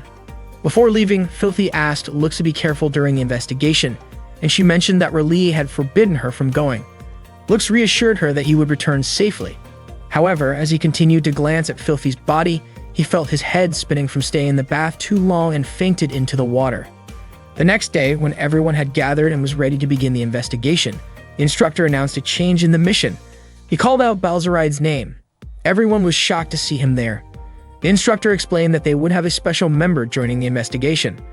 Balzaride introduced himself and said he was there to assist with the ruin investigation. Lisha looked annoyed and asked the instructor what was really going on. Balzaride asked whether Lisha was uncomfortable with an outsider joining such an important mission. He insisted that he had no intention of interfering and genuinely wanted to help. In fact, he had placed third in the Royal Capitals tournament and was offering to serve as their shield, especially since someone he considered his future wife was also part of the mission. In the end, they had no choice but to accept his involvement. Once they arrived at the ruins, Cruelchiefer immediately descended into the site. Lisha tried to stop her, but Cruelchiefer went ahead anyway. Lux thought Cruelchiefer was being too hasty, but Balzaride was quite fond of that bold side of her. Noct warned everyone to be careful because the signs of the enemy's presence were confirmed. The leader, Abyss, had appeared. This Abyss was Diablos, a terrifying force capable of destroying an entire small town on its own and making him extremely dangerous. Diablos aimed to attack Noct, but fortunately, Lux managed to protect him. Lux told Noct to get out of the way immediately, while he stood firm against Diablos' assault. When Lisha fired at Diablos, he pushed Lux aside and dodged attack after attack. Diablos then managed to capture Chalice, which made it difficult for Lisha to aim her shots effectively. Suddenly, Cruelchiefer launched a strike that hit Diablos directly. Her attack came from a high-level special drag machine called Wise Blood. Balzaride commented that everyone was overreacting about Abyss since he was nothing compared to Ragnarok. Then Balzaride demonstrated the power of his own high-level drag by launching an attack at Diablos. He approached Lux and asked if he wanted to fight him right then and there. Balzaride challenged Lux to a bet. Whoever defeated Abyss first would decide the duel's outcome. If Lux won, Balzaride promised to cancel the duel altogether. Lisha got annoyed and threatened to beat Balzaride if he caused any unnecessary trouble. Balzaride teased Lux by asking if he was feeling unconfident. Cruelchiefer urged them not to do anything foolish on the spot. Balzaride put a hand on Cruelchiefer's drag machine and called his future wife Gary Cold. Cruelchiefer reminded him that there were still other enemies to deal with before she would even think about defeating Balzaride. Cruelchiefer fired at Diablos again, but her power was no match for his attacks. She almost got hit but was saved just in time by Balzaride. Everyone continued shooting at Diablos, and Balzaride seemed able to predict where Diablos would move next. He threw his giant axe and struck Diablos perfectly. Everyone was shocked, and Balzaride laughed, claiming he had won the fight. He also called Lux weak, saying he never expected anyone to match his strength. At that moment, Cruelchiefer wondered why she couldn't use her Wise Blood drag. Suddenly, something happened to Diablos. Lisha told everyone to activate their shields at maximum power. The ruins began to glow and everyone tried to withstand the intense light. Lux noticed that Fafnir had gone out of control. Cruelchiefer was confused about why this was happening to her drag machine. Lux immediately rushed to help her. The ruins shone brightly and dazzled them all, while Diablos' explosion was swallowed by the ruins. After that, Lux dreamed again that he was falling. Fubiel asked him why he had lost control like that and wanted to know what really happened to him. Lux admitted he had just been trying a new technique. Then Lux suddenly snapped awake, finding himself in an unfamiliar place with no sign of his friends. He didn't recognize where he was. Cruelchiefer suddenly appeared and said they seemed to be inside the ruins. Lux yelled out in shock. He asked what had really happened, but all he could remember was Diablos' explosion. Cruelchiefer explained that they were probably sucked into the ruins after Diablos exploded. She said she was fine thanks to Lux's protection and thanked him. She suggested they head to the altar in the middle of the ruins, confident they could meet the others there. The two started walking. Cruelchiefr mentioned it looked like it might rain soon. Lux was surprised. He wondered if it really could rain inside the ruins. Cruelchiefr said she was only guessing since she didn't really understand how the place worked. Suddenly, Cruelchiefr stumbled and fell, but Lux caught her. He suggested they take a break since she might still be exhausted from the battle. However, Cruelchiefr refused. She didn't care what happened. What mattered was that she kept moving because her chances were limited. Cruelchiefr stood up again but fell once more. Lux offered to support her as they continued onward. Lux asked why Cruelchiefr was searching for the Black Hero. She explained that normally, no matter what happens, there's a limit to how long you can use a drag. But apparently that limit didn't apply to the Black Hero. She hoped it was true, and that the Black Hero was someone like her, which was why she was looking for him. When they reached the altar, Cruelchiefr said it seemed like they were the first to arrive. Lux took out a whistle and wondered if it might be the key, asking if it was okay to blow it here. When Cruelchiefr reached the center of the altar, a warning suddenly sounded, confirming the key's presence and activating a special code to unlock it. Lux was shocked and wondered if Cruelchiefr was actually Key. Cruelchiefr admitted it and revealed that she wasn't an ordinary human like others in the world. She also confessed that she was the only survivor from the ruins. The altar then opened slowly. Lux still couldn't understand why it happened. Cruelchiefr and Lux arrived at the altar ruins. As Cruelchiefr walked toward the center of the altar, it suddenly opened. It turned out that Cruelchiefr was the key to unlocking it. Cruelchiefr admitted that he was not actually a human from that world and that he was the only survivor from the ruins. As the altar doors opened, the surrounding area immediately began to collapse. Seeing the danger nearby, Lux quickly pulled Cruelchiefr inside. Although they managed to avoid the fallen debris, it seemed like they were now trapped inside that place. Cruelchiefr kept walking forward, while Lux had no idea what kind of place they were in. Cruelchiefr explained that he had been told he was found inside a box just like the one there. Only then did Lux realize that Cruelchiefr was not actually a biological child of the Einfolk kingdom. Cruelchiefr shared that his adoptive father was researching the ruins for the religious nation of Ymir. During that research, his adoptive father found Cruelchiefr and took him out of the ruins. Cruelchiefr was then used as a link to a lost past. He confessed that he had no memories of his past and had unknowingly spent time living with the Einfolk family. Eventually, Cruelchiefr realized he was adopted by the Einfolk family. His parents, siblings, maids, and everyone else kept their distance from him. Cruelchiefr worked hard in his studies and in training to become a dragon knight so that he could earn their love and be accepted as part of the family, but he never got that acceptance. After receiving a special dragon machine, his older and younger sisters questioned him. Faintly, Cruelchiefr heard his family say that he was different from them. Cruelchiefr didn't want to believe they trusted the research on the ruins that much. He hoped that he was truly part of the Einfolk family. But the truth was, Cruelchiefr's real identity was that of a survivor from the ruins. He still didn't know much about his past or whether his friends were also survivors. Even so, Lux mentioned that they hadn't done any research on the ruins yet. However, Cruelchiefr asked him not to continue because he was afraid that none of his friends would acknowledge his existence. Cruelchiefr apologized for driving Lux into his selfishness over his own meaningless existence. Lux said that wasn't true. He told Cruelchiefr not to worry about the religious nation of Ymir or the Einfolk family, because to him, Cruelchiefr was his friend. He asked Cruelchiefr not to say such sad things anymore. Cruelchiefr laughed and suggested that Lux shouldn't take the complaints of a woman too seriously. Lux was surprised and wondered if Cruelchiefr was just joking. According to Cruelchiefr, Lux's weakness was being too kind to others, so he wanted to test that. Unexpectedly, Lux's reaction was beyond what Cruelchiefr expected. Lux laughed and felt a little embarrassed. Cruelchiefr then asked why Lux was so kind, even though he was a prince from the kingdom of Arcadia with a bad reputation. Lux guessed it might be fate. The reason he, his mother, and Aerie were expelled from the royal palace was because his grandfather was a tutor within the royal family. His grandfather had seen how the kingdom operated and couldn't just stand by quietly. No one wanted to help the royal family who were suffering, so they ended up abandoned and ignored by both the royal family and the people. Cruelchiefr asked Lux if he held any grudge against the royal family and those people. Lux admitted that he had once held resentment and even started to hate everyone since no one wanted to help him. But Filthy helped him. She was the only one who came every day to support him, even when Lux felt worthless.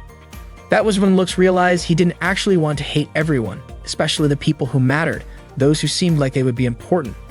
He knew he didn't want to hate them because of the kingdom.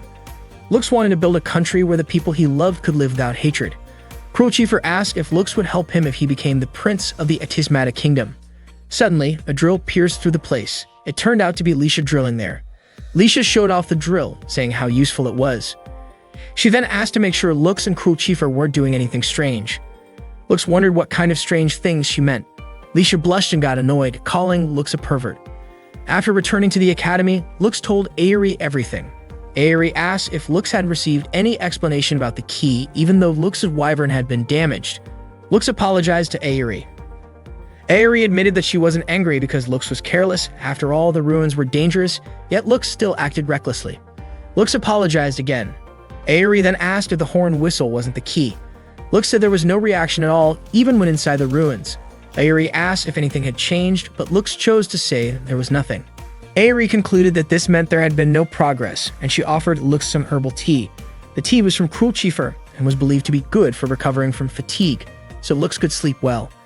Aerie told Lux to rest since there was still time before the duel. Lux thanked her and quickly drank it. Later, Aerie entered Lux's room and saw him fast asleep. She read the special request letter. After giving Lux the herbal tea, Aerie met with Cruel Chief. Cruel Chief thanked Aerie and said she couldn't involve Lux any further, especially since the request letter would expire the next day. Aerie had already suspected that Cruel Chief still didn't fully understand her older brother. That night, Cruel Chief met with Balzaride and Altelize to accept a duel challenge. Balzaride asked what happened to Lux because he wasn't there. Cruel Chief said she had sent Lux home.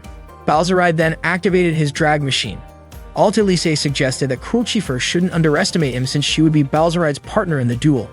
However, Balzaride suddenly knocked Altelize unconscious. Then he told Cruel Chief to start immediately. They attacked each other. Cruel Chief managed to hit Balzaride precisely.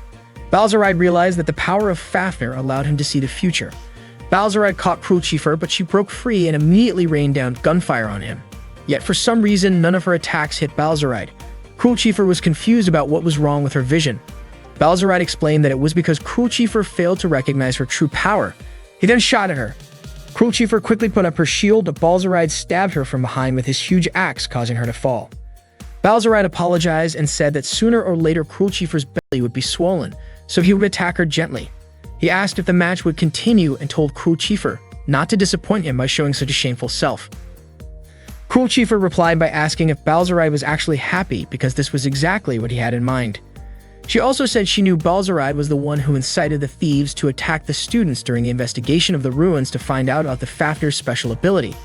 She understood that by knowing about the Fafnir's power, Balzaride could avoid danger. Cruel Chief then asked if what made Altelize faint was the power of Azigahaka. Balzaride confirmed it. Balzaride smiled and admitted he had planned everything to capture Cruel Chief the key. However, even though Cruel Chief knew the truth, he believed she was nothing more than a tool that could not change anything, and he was sure she would never defeat him. Balzaride even said that no one in the world could save Cruel Chief, which was why her fate was to serve him only. Suddenly, Lux threw a sword toward Balzaride. Balzaride dodged skillfully. Lux arrived with his black drag machine and Balzaride didn't recognize him. Cruel Chief was shocked to see him. Lux apologized for being late and said he was joining the duel. Balzaride laughed when he saw Lux revealing his identity as a woman. According to Balzaride, the black hero was even dumber than he thought. Lux said Balzaride didn't understand how valuable Cruel Chief was and that he wouldn't hand her over to him. Lux immediately activated his reload on fire attack. Cruel Chief shouted that she didn't want Lux to get more involved in this matter. Lux and Balzaride clashed fiercely, with Balzaride managing to swing his massive axe. Lux realized that Balzaride could predict his moves using a special Fafnir ability called Wise Blood. Hearing this, Cruel Chief was shocked to find out that Azigahaka had the power to steal his opponent's special abilities. Every time Balzaride used that power, it drained energy from Cruel Chief's drag. Cruel Chief then understood that Balzaride had done the same thing to Altelize, so Azigahaka's ability was to steal energy from any drag it touched. Balzaride admitted that he was impressed by Lux's insight. Then he launched an attack aimed at Cruel Chief to lure Lux in, hoping Lux would immediately make a move. Once Lux touched him, Balzaride unleashed a reload on fire attack. Using his Wise Blood ability, he could anticipate Lux's next move, and then he quickly swung his massive axe, putting pressure on Lux. Balzaride laughed mockingly at the Black Hero's power after having stolen it. Cruel Chief wondered why Lux was willing to fight for her, even though they weren't connected in any way and Lux wouldn't gain anything from the fight. Suddenly, Aerie pointed out that this was the downside that also became Lux's strength. Lux acted beyond what anyone expected, and if they tried to stop him, he definitely wouldn't listen. Aerie asked Crucifer to watch how Lux was fighting for her sake. At that moment, Lux was still holding back Balzarai's attacks. Balzarai knew that Lux must be aware of Ragnarok's location, and he wanted to face Ragnarok on behalf of the Etismata Kingdom. Balzarai then let Lux go and opened fire, but Lux blocked the bullets by drawing his sword. Balzarai said he needed to quickly find new armor and techniques from the ruins. He even claimed that sacrificing one woman could save the entire country. Suddenly, Lux's drag machine went out of control. Crucifer pleaded with Lux to stop everything, but Lux said it wasn't over yet. Crucifer told Lux not to push himself because she was only using him, and to her, Lux was nothing more than a tool. She admitted this now because if she had said it earlier, things might have ended without hope and without the feelings she was experiencing. Crucifer cried sadly while saying this, but Lux still believed Crucifer was his girlfriend, so he could definitely help her. Lux asked Crucifer to let him fight for his beloved girlfriend. Balzarai called Lux stupid and underestimated what Lux was going to do since his power had already been stolen and his drive machine was out of control. Lux activated his recoil burst ability. Balzarai mocked him as a pathetic prince playing the hero and immediately activated multiple layers of defense. At that moment, Lux said he didn't want to be a hero, but ever since he swore to destroy the kingdom, he had prepared himself to fight. Balzarai couldn't understand how Lux was able to control his sword when his drag machine was going haywire. With all his strength, Lux managed to defeat Balzarai. Crucifer was stunned and asked Aerie if Lux shouldn't have been able to use his special ability. Aerie explained that it wasn't actually a special ability. Lux's plan was to make his drive lose control, gather that chaotic energy until the last moment, then use it like a double-edged sword. That was how he managed to gain unusual power. Crucifer said Lux had been reckless, but Aerie pointed out that was just who Lux was, never caring about his little sister's worries and always fighting for others. After the duel ended, Lux invited Crucifer to return to the academy. Crucifer wiped her tears and took Lux's hand. The next day, Lux and Crucifer went on a date. As usual, Lisha followed them and waited outside. Tilfer asked why Lisha didn't just go inside, but Lisha refused, believing that Lux had come there to meet Alte Lise. So Lisha peeked through the window and saw Lux looking surprised because Alte Lise had asked him to become engaged to Crucifer. Alte Lise explained that Lux's skills as a drag knight had already been proven by defeating Balzarai, and she was confident that the family head would see it as the right decision for Lux to be engaged to Crucifer. She took responsibility for everything that had happened and asked for permission to help support Lux and Crucifer's relationship so that they wouldn't run into any more trouble. Lux hadn't agreed yet, but Alte Lise quickly excused herself to leave. Lux begged Alte Lise to listen to his explanation first. Then Crucifer asked Lux to sit down. Lux told her that their relationship was supposed to be just pretend, so he wondered how things ended up like this. Crucifer reminded him that he had said it himself during their duel the night before. She clearly heard Lux say that she was his girlfriend. Lux blushed and admitted he said that out of anger. Crucifer said it wasn't a big deal if they got engaged. Lux asked her not to tease him, but Crucifer admitted she didn't like indecisive guys and had understood that about Lux during the week they had been dating. According to Crucifer, Lux was very aggressive and that made her fall in love with him. Then she suddenly kissed Lux on the lips, which shocked Lisha to no end. Crucifer kissed him again, leaving Lux surprised and unable to pull away. Lisha became so angry that the glass in front of her cracked. After Crucifer pulled away from the kiss, Lux's face turned red with embarrassment. She gently stroked Lux's cheek and said she wouldn't mind doing that if they ended up getting married. Lux was visibly trembling after hearing that. Suddenly, Lisha came in and scolded them both. One night at the academy, the students noticed a beautiful girl they had never seen before. She quickly ran away to avoid their conversations. Suddenly, a trainer called out to her, telling her not to be wandering around so late at night. He asked her to return to the dormitory and warned her about thieves lurking nearby. The trainer felt like he recognized her face and asked if she was a transfer student, to which she admitted she was. He reminded her to be careful since there had been reports of perverts or peeping individuals around. The girl wondered why no one seemed to notice her presence. Earlier, when she was with her friends, Lux asked Chalice if the academy's security had changed recently.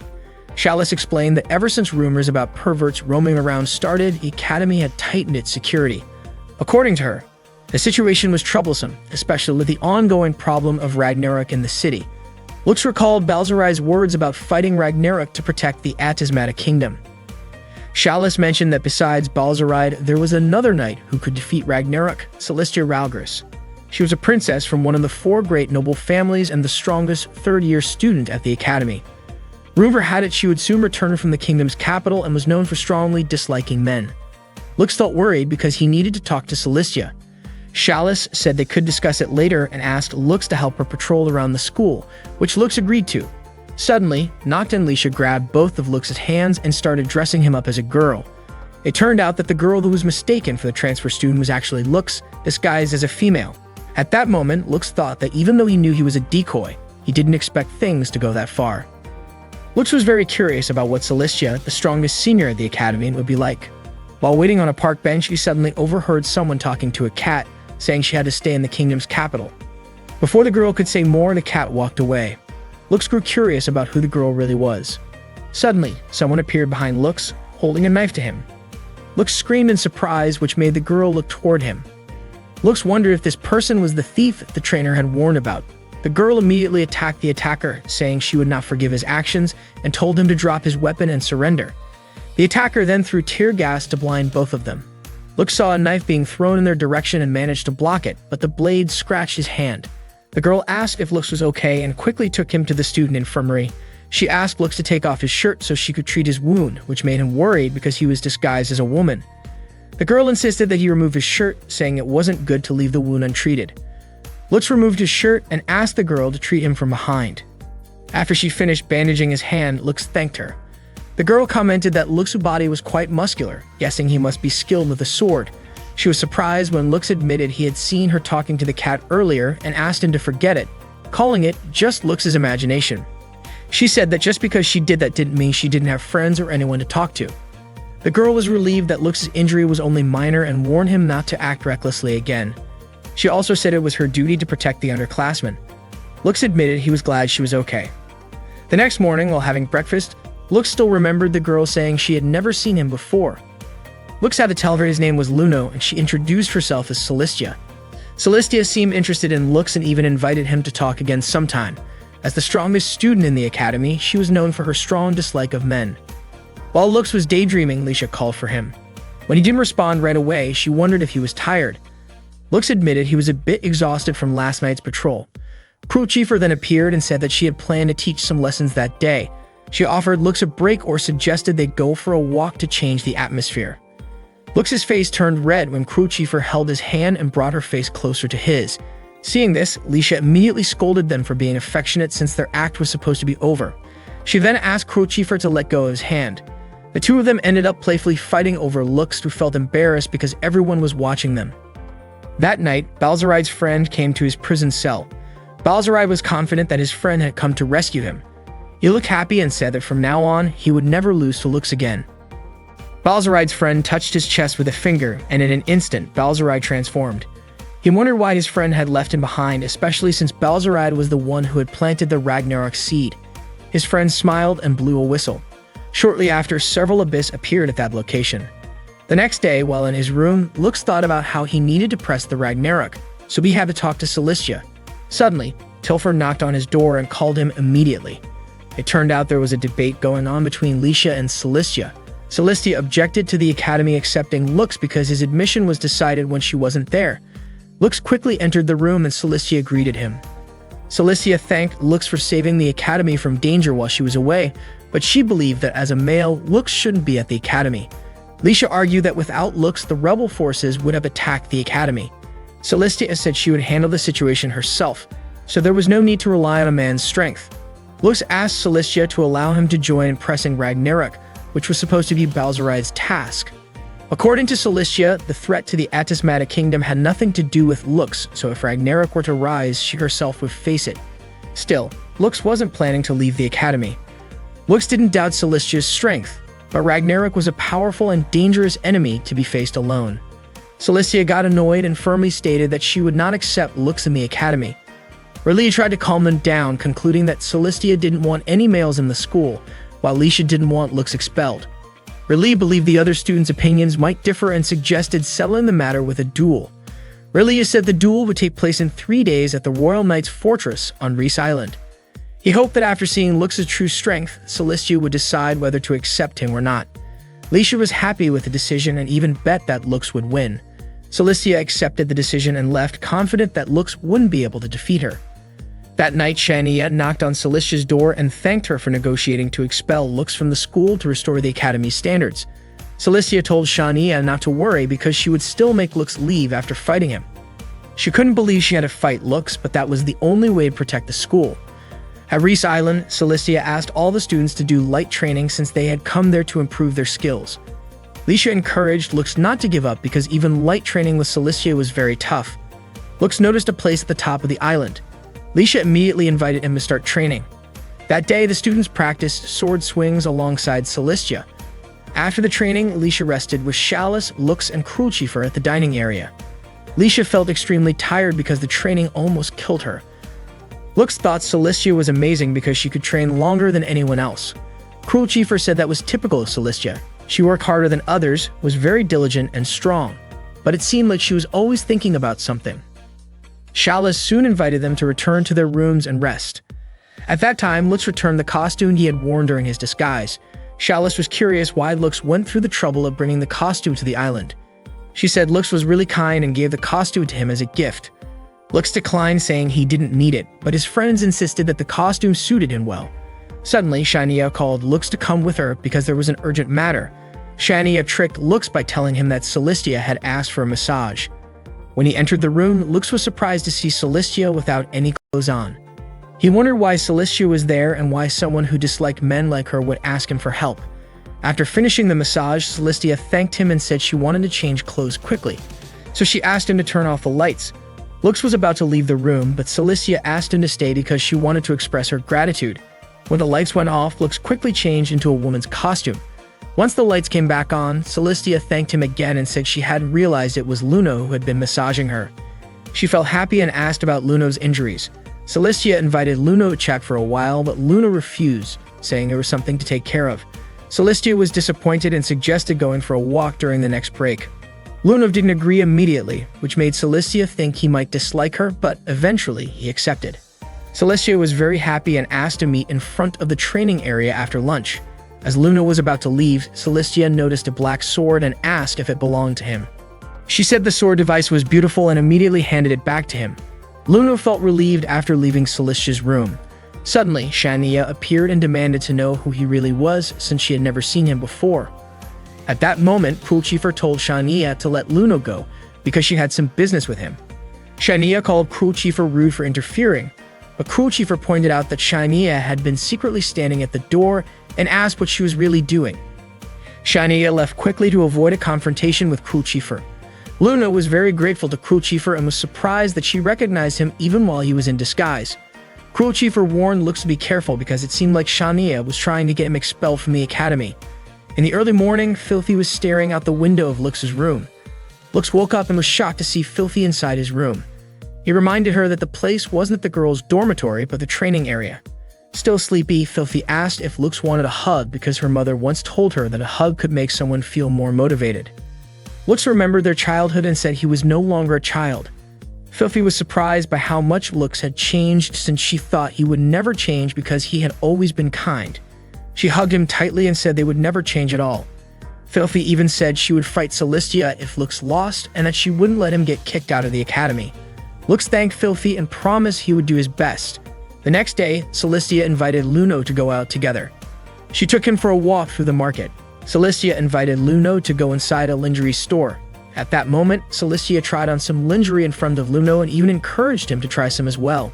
Feeling a bit dizzy from seeing Celestia's appearance, Luno decided to quietly slip away.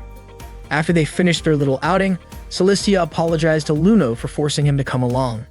She felt like she wasn't doing a good job as a bodyguard for her underclassmen and thought she had failed as a senior student.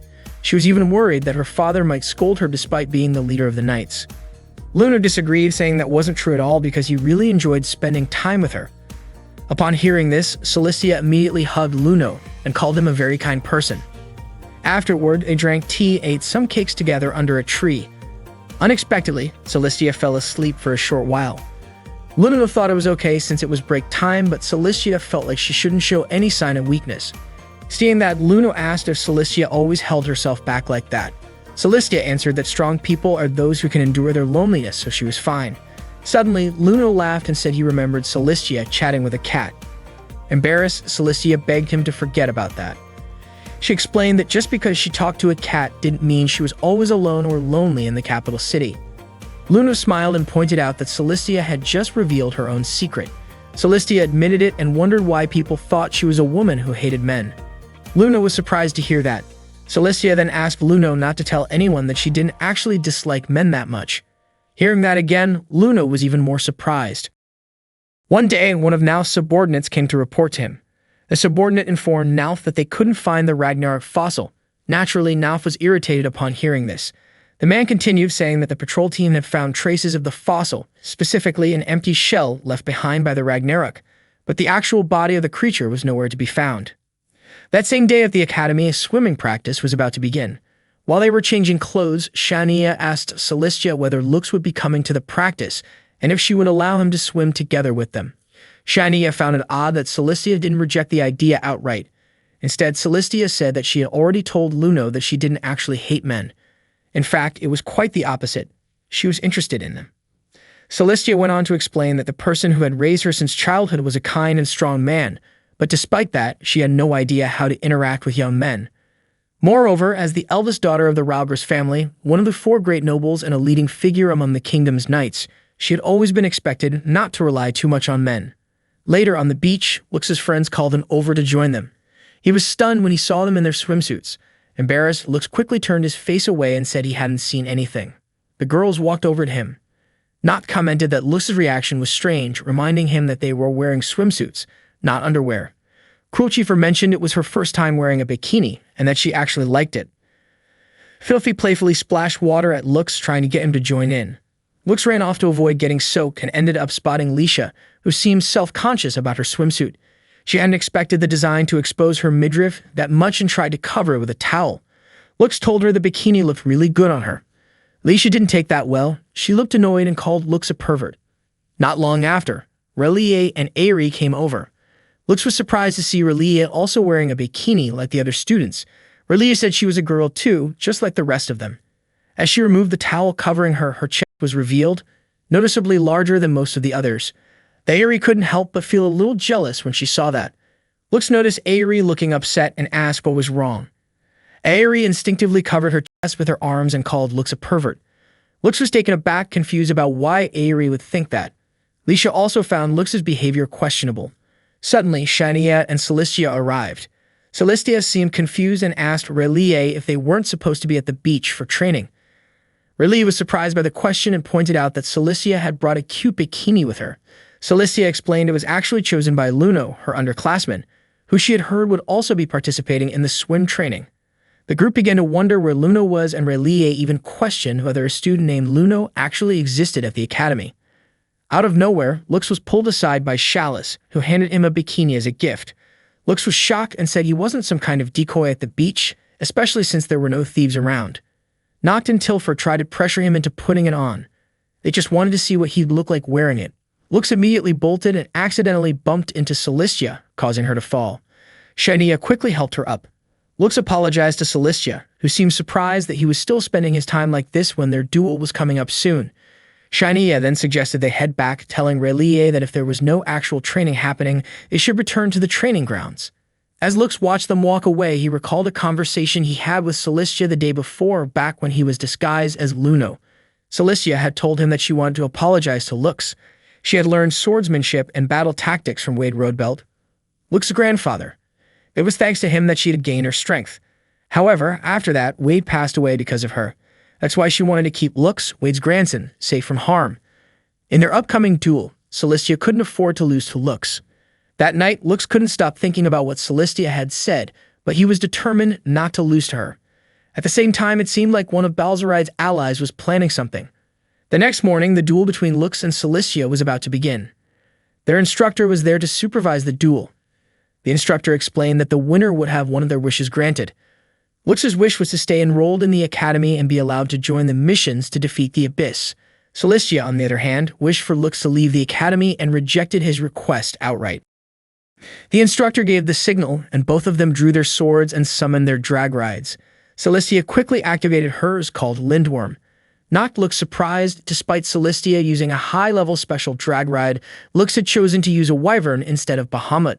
Aerie explained that some of the royal knights involved in training still didn't know Bahamut's true identity, so Lux was deliberately hiding it.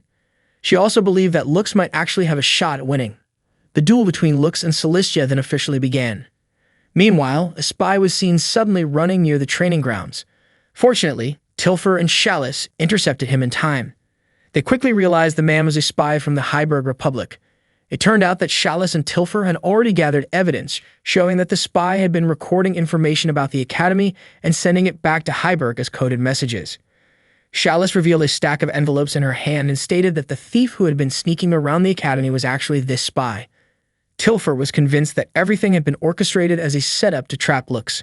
She then demanded that the spy remove his mask as they already knew who was behind it. It was Shania.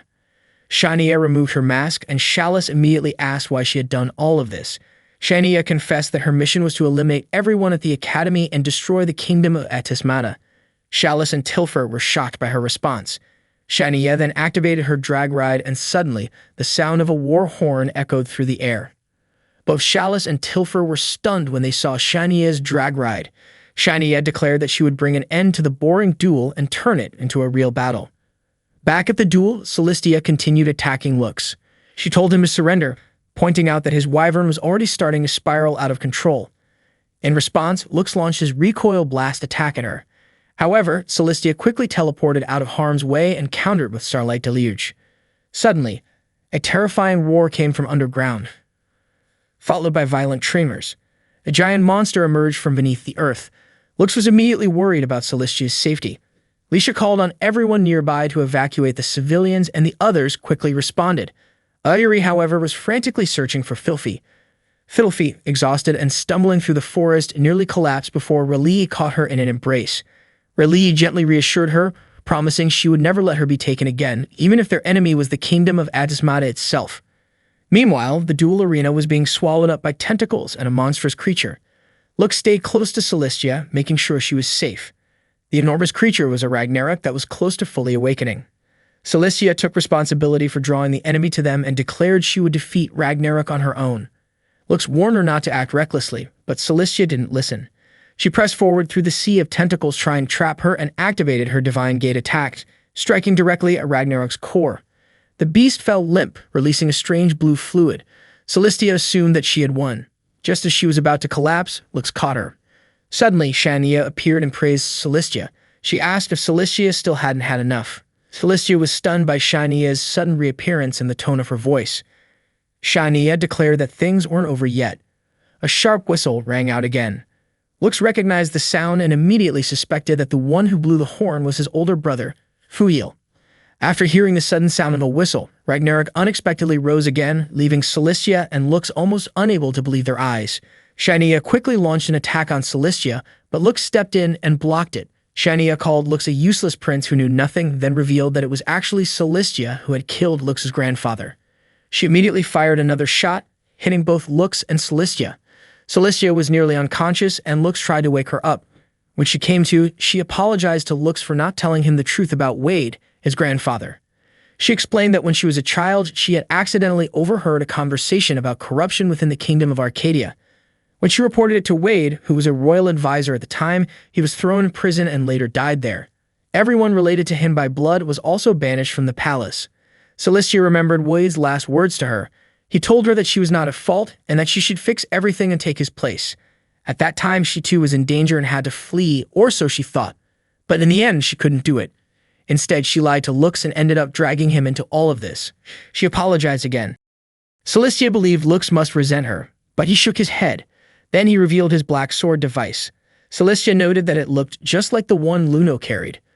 Lux apologized for keeping it a secret from her and said he was ready to accept whatever punishment she wanted to give him. He activated his drag ride and Celestia commented on how special it was. Lux confessed that he didn't hold any grudge against her. In fact, he deeply admired her. He liked how strong, kind, and awkward she was.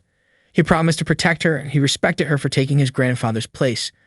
Lux moved towards Shania, who had been waiting for the Black Hero to try and kill her.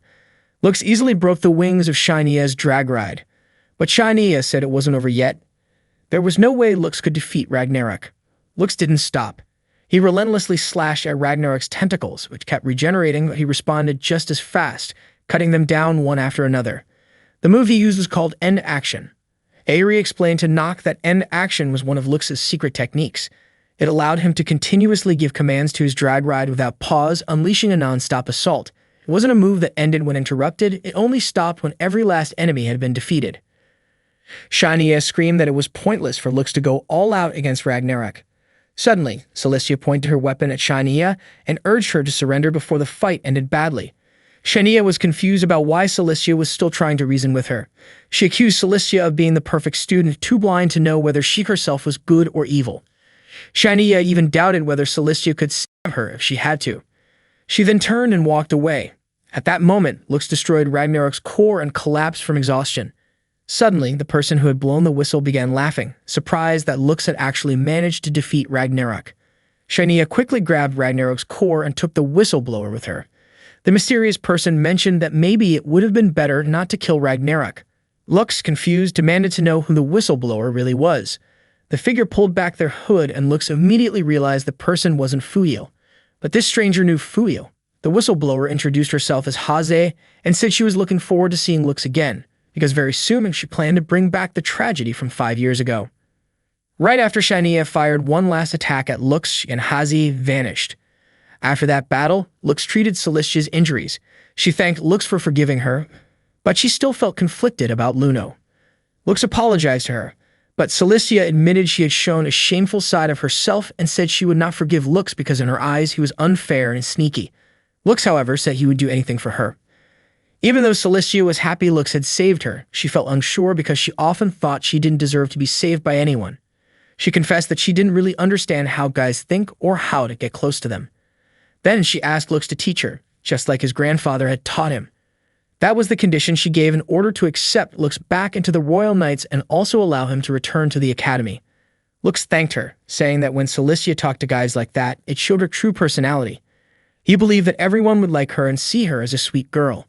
Hearing that made her cheeks turn red. It was the first time a guy had ever said something like that to her.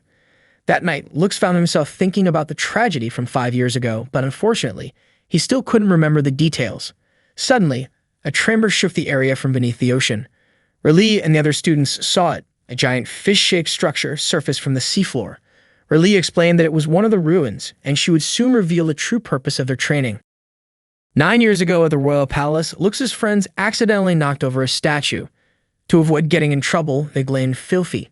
Not wanting to see her being scolded, Lux stepped in and took the blame, even though he wasn't responsible either. After that, Filthy thanked Lux for standing up for her, knowing full well it wasn't his fault. She then pulled a biscuit from her pocket and fed it to Lux. Since that moment, she started calling him Luchan, and he began calling her Fichan. That memory from 9 years ago remained vivid for Filthy. One day, as she was gazing out the window of the inn, Lux knocked on her door and called out to her. He asked if she was feeling better. Filthy assured him she was fine and said she would join the investigation of the ruins the next day.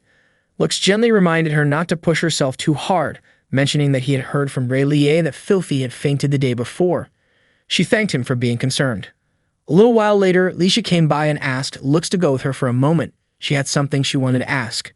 She brought him to the workshop and explained a new ability in her drag machine called Over Limit. It was a technique that allowed someone to operate the drag machine beyond its usual limits, enabling them to input a release code. However, she warned Lux not to try it under any circumstances, as it could potentially be fatal. Lux was shocked, wondering why such a dangerous feature was necessary. Lisha explained that it was a precaution just in case Ragnarok ever appeared again.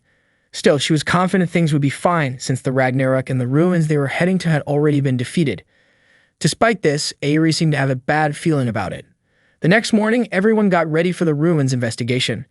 R'lyeh mentioned that because the Ragnarok had been taken down, there was a possibility that the gate to the deeper parts of the ruins had opened. She also noted that Aery would be joining the investigation, since the area was quite vast. R'lyeh asked Aery to explain how they would enter the ruins. Aery explained that based on the investigation results, an ancient script located in the center of the ruins could transport them inside when a beam of light appeared after a certain amount of time.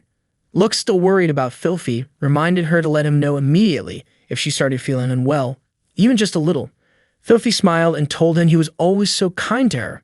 Suddenly, Aery spoke up and said she wanted Lux to protect her too. As they gathered at the entrance of the ruins, R'lyeh checked in with Filthy, asking if she was sure she was okay, especially since it had been a while since she last operated her drag machine. Once inside, R'lyeh asked Noct if everything seemed stable. Noct replied that they needed to wait a bit longer to monitor the Abyss reaction in their bodies. Aerie explained that according to the documents, the ruins had 11 underground floors, and they were currently on the first. R'lyeh encouraged everyone to get started, and the group began descending the ruins floor by floor. On the second floor, Lisha reminded everyone to stay alert. There could be traps or abyss monsters lurking around. Shortly after, Aerie suddenly told them all to stop. They had reached an area where vegetation could grow, similar to a forest, and it appeared to have its own unique ecosystem. Cruel Chiefur speculated that a major battle might have occurred there in the past. It seemed the machine that had been maintaining the ecosystem had stopped functioning. Lisha then asked Noct if she had detected any enemies nearby. Noct said she hadn't seen anything, despite having already expanded the enemy detection range earlier. R'lyeh instructed everyone to split up and start investigating. Aerie began assigning roles. Cruel Chiefur was to investigate the fourth floor, Tilfur the fifth, and Lux the sixth. Celestia requested to accompany Lux to the sixth floor, but Aerie declined. She wanted Celestia to handle the third floor on her own, confident that she was capable enough. Although a bit reluctant, Celestia accepted the assignment. She wondered why she was always sent out alone, but admitted it made sense. She was the most experienced one there. Lux then offered for her to walk halfway with his unit. Surprised, Celestia asked if that would really be okay. Lux actually felt happy that they had managed to combine their strengths halfway through. Hearing this, Celestia also felt pleased. She thought Lux was definitely a dependable guy. She became very enthusiastic, which surprised Noct as it was the first time she had ever seen Celestia so fired up during a mission. While Lux was investigating together with Aerie and Noct, Aerie reminded him not to touch Noct since there was no one else around. Lux was confused why everyone always seemed to think of him as some kind of pervert. Noct told Aerie not to worry, explaining that from the beginning, Lux never even saw her as a girl, something that disappointed her a bit. Lux denied it, saying that he actually thought Noct was cute.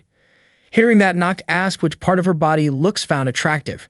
Embarrassed, Lux mentioned the line of her collarbone. Noct had a feeling he would say that. Suddenly, Noct asked them to stop because she had detected something. She said it looked like a human was buried under rubble about 100 meters ahead. Lux immediately went to check. He found an unconscious girl trapped beneath the debris. Aerie was shocked by the sight. Not long after, Cruel Chiefur arrived, having heard from the others that Lux had discovered something. Aerie didn't recognize the girl under the rubble, but assumed Cruel Chiefur might know something since she had seen these ruins before. Cruel Chiefur asked Noct and Aerie to join Lisha's unit because it might become dangerous for them if they stayed. She and Lux would investigate the girl, but it would be difficult to protect Aerie and Noct if a fight broke out. Understanding the situation, Aerie and Noct left to rejoin Lisha. Cruel Chiefur was certain the girl wasn't human, but she wasn't an abyss either. Cruel Chiefur gently touched the girl's face, and suddenly, the girl opened her eyes and stated that vital administration response had been confirmed. Then she stood up. Lux and Cruel Chiefur were both stunned. They stared silently at the girl's face. The girl looked confused and was about to go back to sleep, saying that there had been no command or request from either of them. Cruel Chiefur asked why she was lying down again. The girl said she didn't want to cause a misunderstanding, but she had no memory of this particular encounter. She even hoped Cruel Chiefur could prepare a program. She referred to Cruel Chiefur as Administrator, which left Cruel Chiefur puzzled. Cruel Chiefur asked for her name. The girl apologized and introduced herself as Cruche, the caretaker of the ruins. She assumed Cruel Chiefur already knew that the caretaker was in a humanoid form. Cruche explained that she was basically the same as a robot. Cruel Chiefur asked if Cruche knew everything about the ancient era, but Cruche struggled to recall the past, saying she had spent most of her time asleep and had forgotten nearly everything. Both Lux and Cruel Chiefur were skeptical. Cruche then explained that there might have been an accident she wasn't aware of, which erased all of her data. She begged Cruel Chiefur not to leave her behind. Cruel Chiefur assured her that she wouldn't do that. Cruche confirmed that Cruel Chiefur had been identified as an administrator, which meant from that moment on, she would act based on Cruel Chiefur's instructions and requests. She added that as long as her core unit was intact, she would try to reconnect with the central system, including her memory and support functions. Cruel Chiefur asked if that meant most of the ruined systems were currently shut down. Cruche praised Cruel Chiefur, calling her both smart and beautiful. Cruel Chiefur gently patted her head and asked what they needed to do to restore the system. Cruche said that Cruel Chiefur could issue a system recovery command after confirming her identity as the administrator in the control room. Lux suggested they go tell the others. Cruche looked genuinely happy to meet so many people. Tilfur and Celestia commented that Cruche looked adorable, like a doll. Cruel Chief explained to Lisha and Rayleigh that Cruciate was actually a doll created using ancient technology. At that moment, Lux noticed Filthy standing alone and was about to approach her, but Cruel Chief got to him first. She admitted that she was curious about how Cruciate had called her administrator, and she wondered if there was an even higher existence, a creator. Cruel Chief believed there might be someone with greater authority than herself. Rayleigh asked Aerie to give a further explanation. Aerie said they were currently on the 7th floor, which was known as the production area, and she asked each unit to conduct a thorough investigation. Lux walked over to Filthy, who seemed unwell. He suspected she was pushing herself too hard, but Filthy said she was fine. Still, Lux invited her to come along with him. In the capital city of the kingdom of Atismata, the nobles were holding a meeting to discuss how to deal with a man who had escaped from prison and was now attempting to attack them alongside the rebel soldier agreed. Not many nobles from the capital were willing to lend their support, especially since their powerful drag rides were in short supply. One of them suggested using the students from the academy, particularly because Celestia, the daughter of a noble, was also attending that school. Celestia's father strongly opposed the idea. He couldn't bear the thought of putting his own daughter in danger right in front of his eyes. He then mentioned hearing rumors about a student from the academy who had defeated a Ragnarok. That student's name was Lux Arcadia, and they also knew that Lux had a close relationship with Princess Lisha. The queen then asked where they had heard that name. The nobles turned to her for guidance, expressing their wish to have Lux work for the kingdom of Atismata in the near future. The queen asked for some time to consider their proposal. Meanwhile, Filthy apologized to Lux for causing him trouble, even though she had initially intended to be with her unit, which included Aerie. At the time, they were conducting an investigation alongside Tilfer and Rayleigh. They arrived at a production facility filled with large tubes. Rayleigh explained that this might be the place where the Abyss were created. Suddenly, Filthy clutched her head in pain and warned them that something was coming. Just then, Haze blew a whistle, signaling the release of the Abyss. The sharp sound reached Lisha and her group. Cruciate even panicked out of fear. Lux quickly moved to check the source of the noise, but Filthy stopped him, warning it was dangerous. Her concern was valid. An Abyss suddenly appeared and attacked Lux. The creature then turned toward Tilfer, preparing to strike, but Lux rushed in and saved her just in time. The Abyss bit Lux, and he immediately recognized it. It was the same type he had encountered at the 6th ruin. Not long after, Cruel Chief contacted Lux, asking about his condition. Lux told her he had just been attacked by an Abyss. Cruel Chief suspected it was a Diabolus class Abyss and shared some information from Cruciate. When a ruin enters a state of alert, 3 Abyss are released.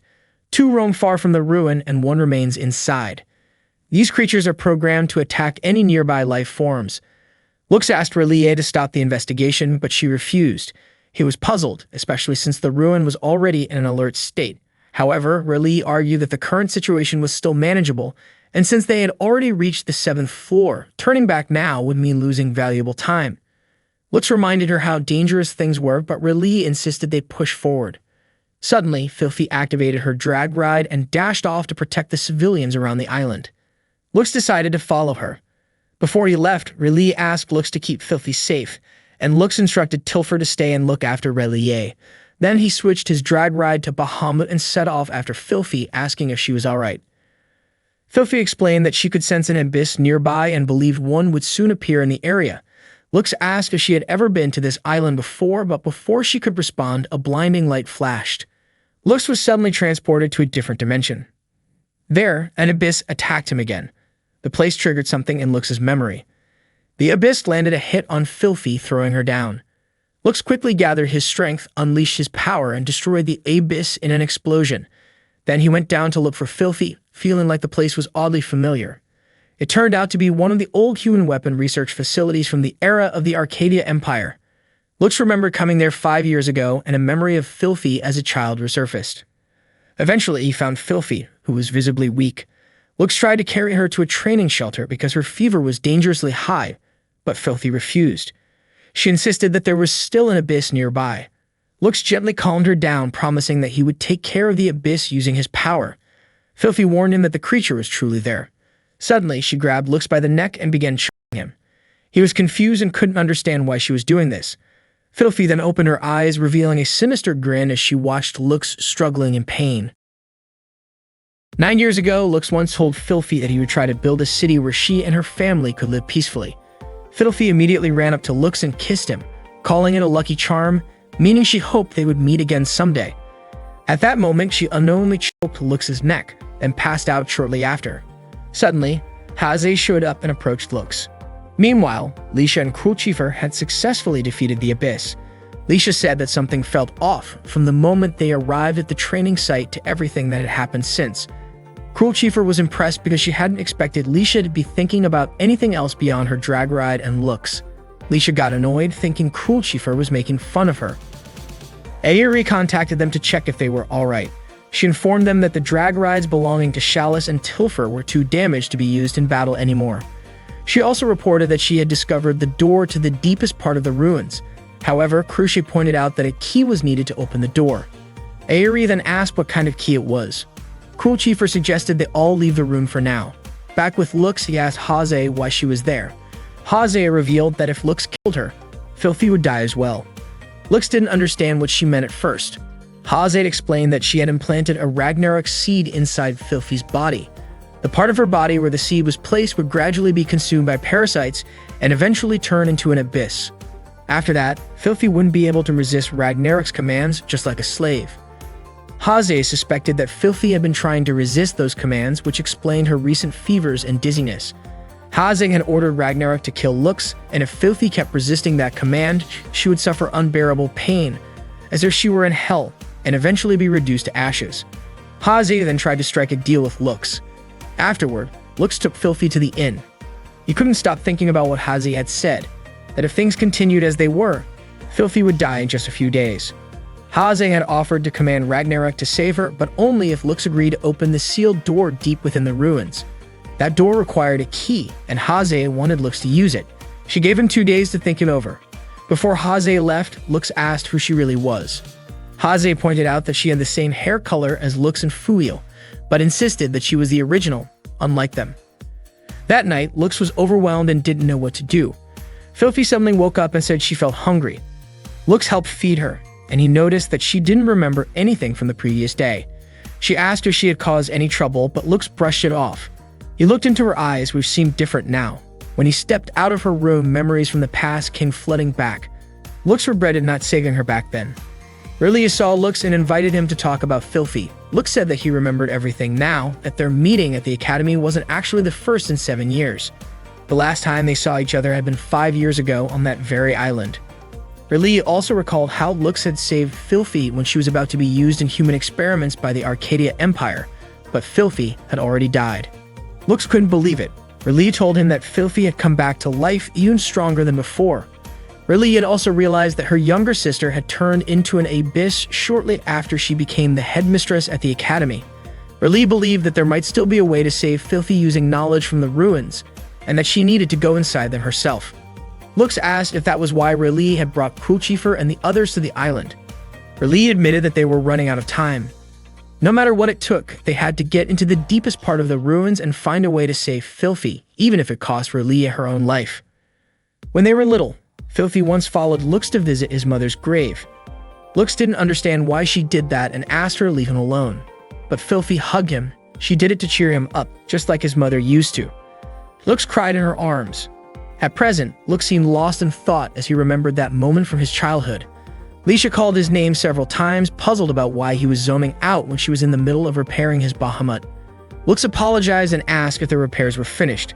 Lisha told him that he could now use his over-limit mode again since she had adjusted the disarming code. She immediately requested permission from the headmistress. In truth, Aerie had hoped Lux wouldn't use the over-limit mode again. Suddenly, Fuvial contacted Lux. Caught off guard, Lux asked where he was. Fuvial asked if the sound of Haze's horn whistle had been deafening. Lux questioned how Fuvial knew about that. Fuvial then explained that if Lux wanted to save Filthy, he had to destroy the horn whistle and defeat the Ragnarok, which was the core of the seed. After that, Lux went to see Filthy. Seeing her standing near the window, he gently asked her to get some rest. Filthy told him that she already knew there was an abyss inside her, but she wasn't bothered by it. After her mother passed away, Relia looked so lonely that Filthy felt she had to keep living. She also knew that Lux had felt alone. Things had gotten better because he had found people he cared about. She said she felt at peace as long as Lux and Relia were nearby. Filthy believed that Lux had grown stronger than before, so she was confident everything would be alright. Lux denied it, admitting he had always been weak. He confessed that the only reason he had been able to fight until now was because Filthy had been there for him that day. Lux hugged her tightly and begged her not to die, promising that he would save her no matter what. Filthy said he hadn't changed at all, and she thanked him. Meanwhile, Crucia was excited that Lux and the others had returned to the labyrinth. Celestia asked what kind of key they needed to keep moving forward, but Crucia admitted she couldn't tell them. Hearing this, Lisha told everyone to stand back because she would use the seventh head to destroy the door. Crucia panicked at the idea. Then Crucifer calmly stepped toward the door and placed her hand on it. It opened instantly. R'lyeh couldn't believe how easily it opened. Crucifer explained that when she first met Crucia, she was accidentally recognized as the master. Noct praised her, saying Crucifer was impressive.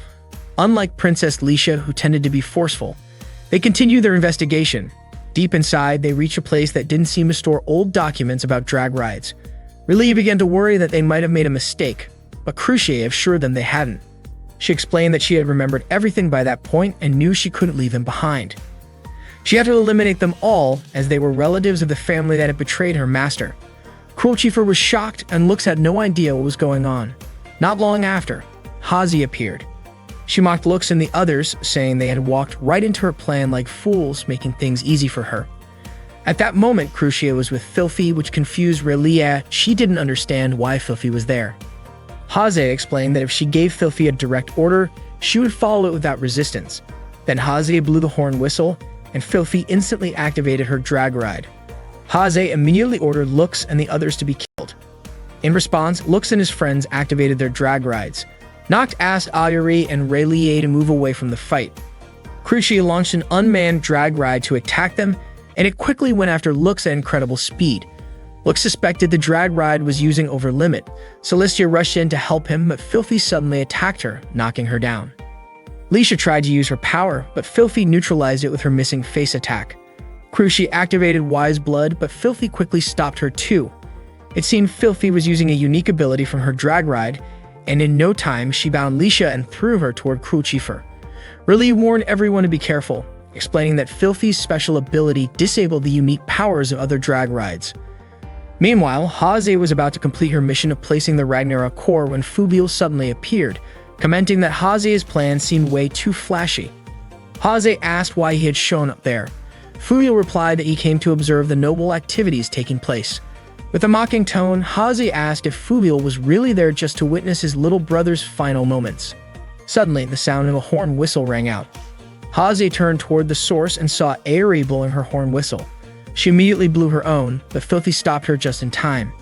Ayuri explained that the orders Haze gave to the Abyss and Ragnarok would weaken after a certain amount of time. Realizing what had happened, Haze understood that Ayuri had overridden her command. By then, Lux had already managed to defeat the unmanned drag ride. They told Haze to surrender, warning her that this would be her final chance for mercy. But she just mocked them, saying they still hadn't realized that they were the ones truly trapped. Not long after, Ragnarok appeared before them. Celestia called on Lisha to attack together, and the two immediately launched their assault. Lisha thought she had defeated the Ragnarok, but Crucifer noticed something strange about it. He warned everyone to fall back. Suddenly, Ragnarok's tentacles extended and started attacking wildly. Haze explained that Ragnarok's power was rapid regeneration, and the more damage it took in battle, the stronger it became. Lisha got cornered under the continuous attacks. Lux stepped in to help and asked her for permission to use his overlimit. She hesitated, warning him it was too dangerous, especially since he had already pushed himself beyond his limits. She begged him not to force it, but Lux insisted. He didn't want to regret not doing everything he could. Reluctantly, Lisha agreed and began transmitting the disarming code from Tiamat. She asked Lux to hold out for one more minute while she processed the command. In that moment, she hoped Lux would come back safely afterward. Earlier, Fubiel had asked if Lux truly wanted to save Filthy. He said that nothing had really changed after Lux saved her and claimed Lux was incapable of protecting anyone or shaping the future worth having. Despite that, Lux launched his end-action attack on Ragnarok, but it only made the creature stronger. Fubiel's words echoed in his mind, calling him foolish and unchanging. Ragnarok's tentacles continued to trap him. Haze was convinced that the pathetic prince was finished. She planned to round up all of Lux's beloved friends, kill them, and destroy the kingdom of Etismata, blaming Lux for it all. Just then, Filthy spoke up. She told Haze she was wrong. She knew how hard Lux had tried to change the country, even if it meant getting hurt in the process. She knew everything he had gone through. Soon after, Lisha tried to contact Lux and transmitted the method to release the drag ride's limiter. She encouraged him to use his over-limit. Filthy kept cheering him on, refusing to let him give up. Motivated by their support, Lux activated his over-limit and revealed the true form of Bahamut. Seeing this, Haze began to panic and ordered Ragnarok to kill Lux. But Lux went straight for the core and destroyed it, taking down the entire room with it. Haze couldn't understand how her Ragnarok had lost. Fubil told Haze to surrender and retreat. He said she would never be able to defeat Lux, not with precision, and not even with a reinforced Ragnarok. According to Fubil, Lux was both weak and terrifying, a paradox she couldn't handle. Seeing the ruins completely destroyed, Crucia got scared and promptly went back to sleep. After that battle, Lux took some time to rest and recover at the inn. Filthy stayed by his side the whole time, sitting on the edge of the bed. Lux pointed out that she was sitting a little too close to him, but Filthy replied that it was because she was in charge of taking care of him. Lux asked if she was feeling okay at that moment. Filthy said that as long as she could take it easy, she would be just fine. She shared that she had already gotten used to the sound of the whistle, so it didn't bother her anymore. She also said she felt alright because Lux had kept his promise. Filthy then gently hugged Lux and thanked him, expressing that she truly loved him. That day, Lux's friends threw him a recovery party. Lux said they didn't need to go that far just for him. Chalice told him not to be so modest. He had been bedridden ever since the training session due to the side effects of the sleeping medication, and that was exactly why they needed to celebrate. Noct chimed in, saying everyone had been worried about him. Aerie added that Celestia, Lisha, Filthy, and Crucifer had all been taking turns trying to care for him. R'lyeh arrived and greeted everyone. Lux asked her what had happened with Rise Island afterward. R'lyeh explained that it was the first time she had ever been scolded. The people on Rise Island forgave her, but only after she paid a hefty fine. Because of that, they were no longer allowed to continue investigating the ruins without special permission. R'lyeh also mentioned that a big event was coming up and that people would soon be busy in the royal capital. This major event was a nationwide celebration lasting several days, the kingdom's founding festival. At that point, Lisha and Crucifer started talking about birthdays. Lisha was still shy about the topic, but Crucifer boldly invited Lux to go on a date with her during the festival. Suddenly, Chalice brought up that Celestia also wanted to use the festival as a chance to strengthen her bond with Lux now that he was officially part of the team. While chewing her food, Filthy casually said she wanted to go on a date too. Lisha grew annoyed and insisted that Lux would be walking around with her during the festival. Lux was confused about why the atmosphere had gotten so tense. Aerie commented that Lux was pretty clueless when it came to the feelings of the girls around him. R'lyeh offered a suggestion. Lux should choose 3 people who had worked the hardest during the training sessions and take them to the festival as a reward. Lux didn't really understand what she meant. According to R'lyeh, it was a great idea because it would motivate the girls, knowing there was a chance to be chosen. That way, they pushed themselves even more in the future. Lisha then pressed Lux to hurry up and decide who he was going to invite to the festival. The next day, Lux was walking around with Aerie and asked why there were so many people coming to the academy. Aerie explained that this year, there would be a drag riding tournament during the festival and most of the newcomers were participants. The tournament was a major event where representatives from different nations showed off their skills and competed for the right to explore the ruins. She'd also mentioned that Lux and the Royal Knights were representing their country. Even though Lux was up and moving again, Aerie didn't think he was in good enough shape to fight. She hoped he wouldn't join the tournament. On top of that, she had heard a disturbing rumor. One of the royal assassins, who had been imprisoned in the capital, had escaped. This assassin was said to be the strongest drag knight who had once served the king of the old Arcadia Empire. According to reports, the assassin was now targeting Lux for destroying the empire. Aerie urged Lux to be extremely careful and warned him not to get killed just because he got too caught up in dating. Meanwhile, Celestia's friends were waiting for Lux. They had dressed Celestia up and even prepared an outfit for Lux. Lux was puzzled about why he needed to change clothes. Noct said the outfit actually suited him well. Celestia had explained that, as the leader of the Royal Knights, she couldn't set a bad example by going on a date right before the drag tournament. Tilfer added that if Lux dressed like that, no one at the academy would recognize him and people would probably just assume he was Celestia's butler. Lux wondered if that would make him stand out even more. It was Celestia's first time attending the kingdom's founding festival. She shyly said it wasn't like she was interested in things like that. Lux then invited her to walk around the festival with him. They visited an art exhibit and even stopped by a fortune-telling booth. Eventually, they found themselves sitting at the edge of a fountain. Celestia started feeling a little dizzy. She got accidentally sipped something alcoholic. Lux commented that she could be pretty careless sometimes. Celestia said she was genuinely happy to be going around the festival and complimented Lux, saying he was amazing for being admired by so many people, even though he was the only boy at the academy. She, on the other hand, often felt disliked or avoided. Lux gently told her that wasn't true. He was only able to be where he was thanks to Celestia and the others who had supported him. Celestia admitted that she would not allow herself to lose. If Lux was doing his best to reach his dreams, then she needed to work just as hard to achieve hers. Celestia was confident that she would continue pushing herself to catch up to Lux's skills as a drag knight. Just as they were about to shake hands, Celestia suddenly felt dizzy and collapsed. Her cheeks flushed when Lux accidentally touched her chest while trying to catch her, and Lux was clearly startled when he realized what had happened. Seeing the situation, Tilfer commented that Lux was such a hopeless guy. Lux, confused, asked why the three of them were there. It turned out they were reminding him that it was time for his next date. Chalice apologized to Celestia for interrupting and asked if they could continue at another time. Celestia replied that her face had been feeling warm for a while and she suspected it might be from the alcohol she had earlier. Before his next date, Lux was asked to change his outfit again. Tilfer led him to a room where nobles and drag knights had gathered to prepare for the upcoming mock battles. At that moment, Crucifer greeted Lux and invited him to dance with her. As they danced together, Lux apologized, explaining that he had never been to a party like that before. Crucifer told him to simply follow her lead. She then asked what Lux thought of her dress. Lux replied that it suited her perfectly, so much so that he almost didn't recognize her. Crucifer seemed to take his words seriously, saying that since a prince like Lux had said that, she might have to put in a bit more effort herself. After the dance, the two of them chatted on the balcony. Crucifer teased that Lux's movements were awkward, but kind of cute. Embarrassed, Lux asked her not to laugh at him, saying he was really trying his best. Crucifer then mentioned that Alti-Elise had shown up at the festival, celebrating the nation's founding, and was probably keeping an eye on their date. Shocked, Lux immediately looked around for her. Crucifer said that the two of them had successfully fooled Alti-Elise, but to her, tricking someone wasn't enough. She asked Lux to kiss her, even if it was just for show, and pleaded with him. As Lux leaned in, intending to pretend, Crucifer actually kissed him for real. Naturally, Lux was stunned.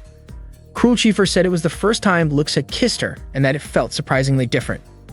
Afterward, Crucifer said she was going to report back to Alti-Elise and then left Lux standing there.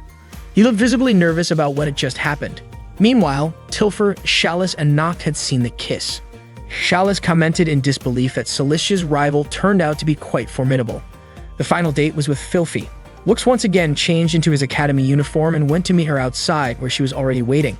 He complimented her dress, saying it looked great on her. At the same time, Tilfer, Noct, and Chalice were still observing their date. Surprisingly, Relia was also watching Filthy and Lux from afar.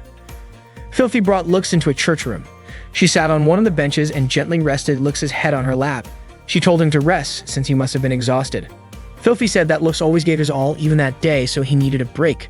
She even offered to let him sleep on her lap and promised to wake him up later. Filthy confessed that she felt incredibly happy in moments like that in the flower garden and even on Rise Island. She admitted that she always wanted Lux to be there for her. Even when she pretended to be fine, he always saw through it. While gently stroking his head, she thanked him for finding her. At that moment, Relia was watching from a distance, quietly wishing that Filthy would kiss Lux. After finishing his date with Filthy, Lux walked home feeling grateful to her for letting him rest on her lap. Just then, he was surprised to find Lisha already waiting for him. She seemed puzzled about why Lux had not chosen her. Lisha understood if Celestia, Crucifer, and Filthy had shown progress during training, but she still had something personal she wanted to ask. Lisha asked Lux to become her knight. After graduation, she would have more official duties, and those around her had been urging her to have a personal guard. She chose Lux because he was strong and also knew her secret. Lux hesitated.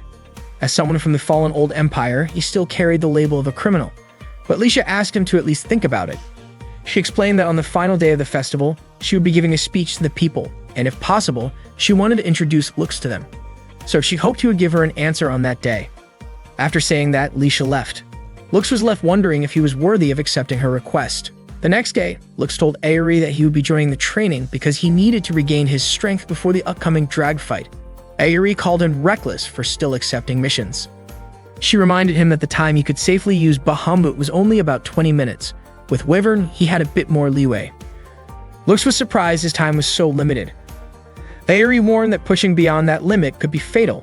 She also reminded him that they had many threats to watch out for. Lux was already aware of Haze and Fuyil, both known as assassins working for the royal government. Suddenly, a girl appeared and greeted Lux. Airi and Lux immediately suspected she might be a government assassin. Lux prepared to fight, but Airi told him to run instead. It turned out the girl was Yuruka, a former drag knight who once served the royal family.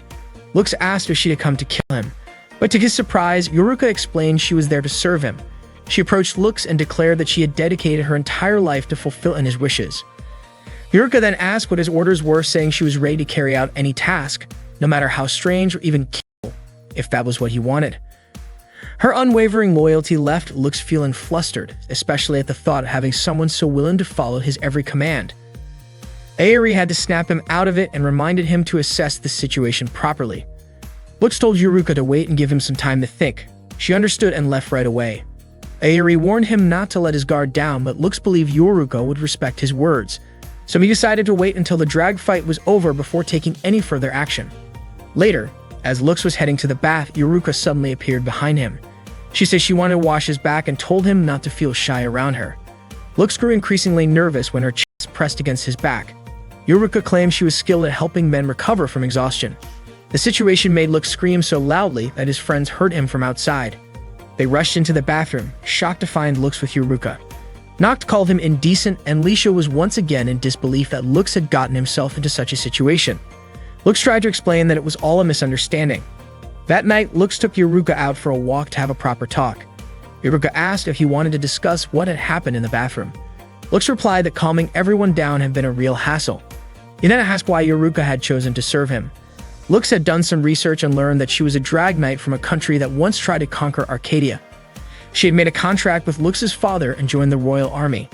Lux told her that his father had passed away, so there was no need for her to uphold that contract anymore. Yuruka explained that she had given everything she had to the kingdom and intended to keep fighting until it was destroyed. She then asked Lux how long he planned to keep deceiving the girls around him. Lux didn't understand what she meant. According to Yuruka, with the power he had, he could easily destroy the false nation and rebuild the Arcadia Empire. She asked him to promise that he would one day bring down the current nation and reclaim Arcadia. Unfortunately, Lux admitted that he had no intention of doing any of that. Suddenly, Celestia showed up and told Lux to step back because Yuruka was dangerous. Celestia immediately activated her drag ride and got ready to attack Yuruka.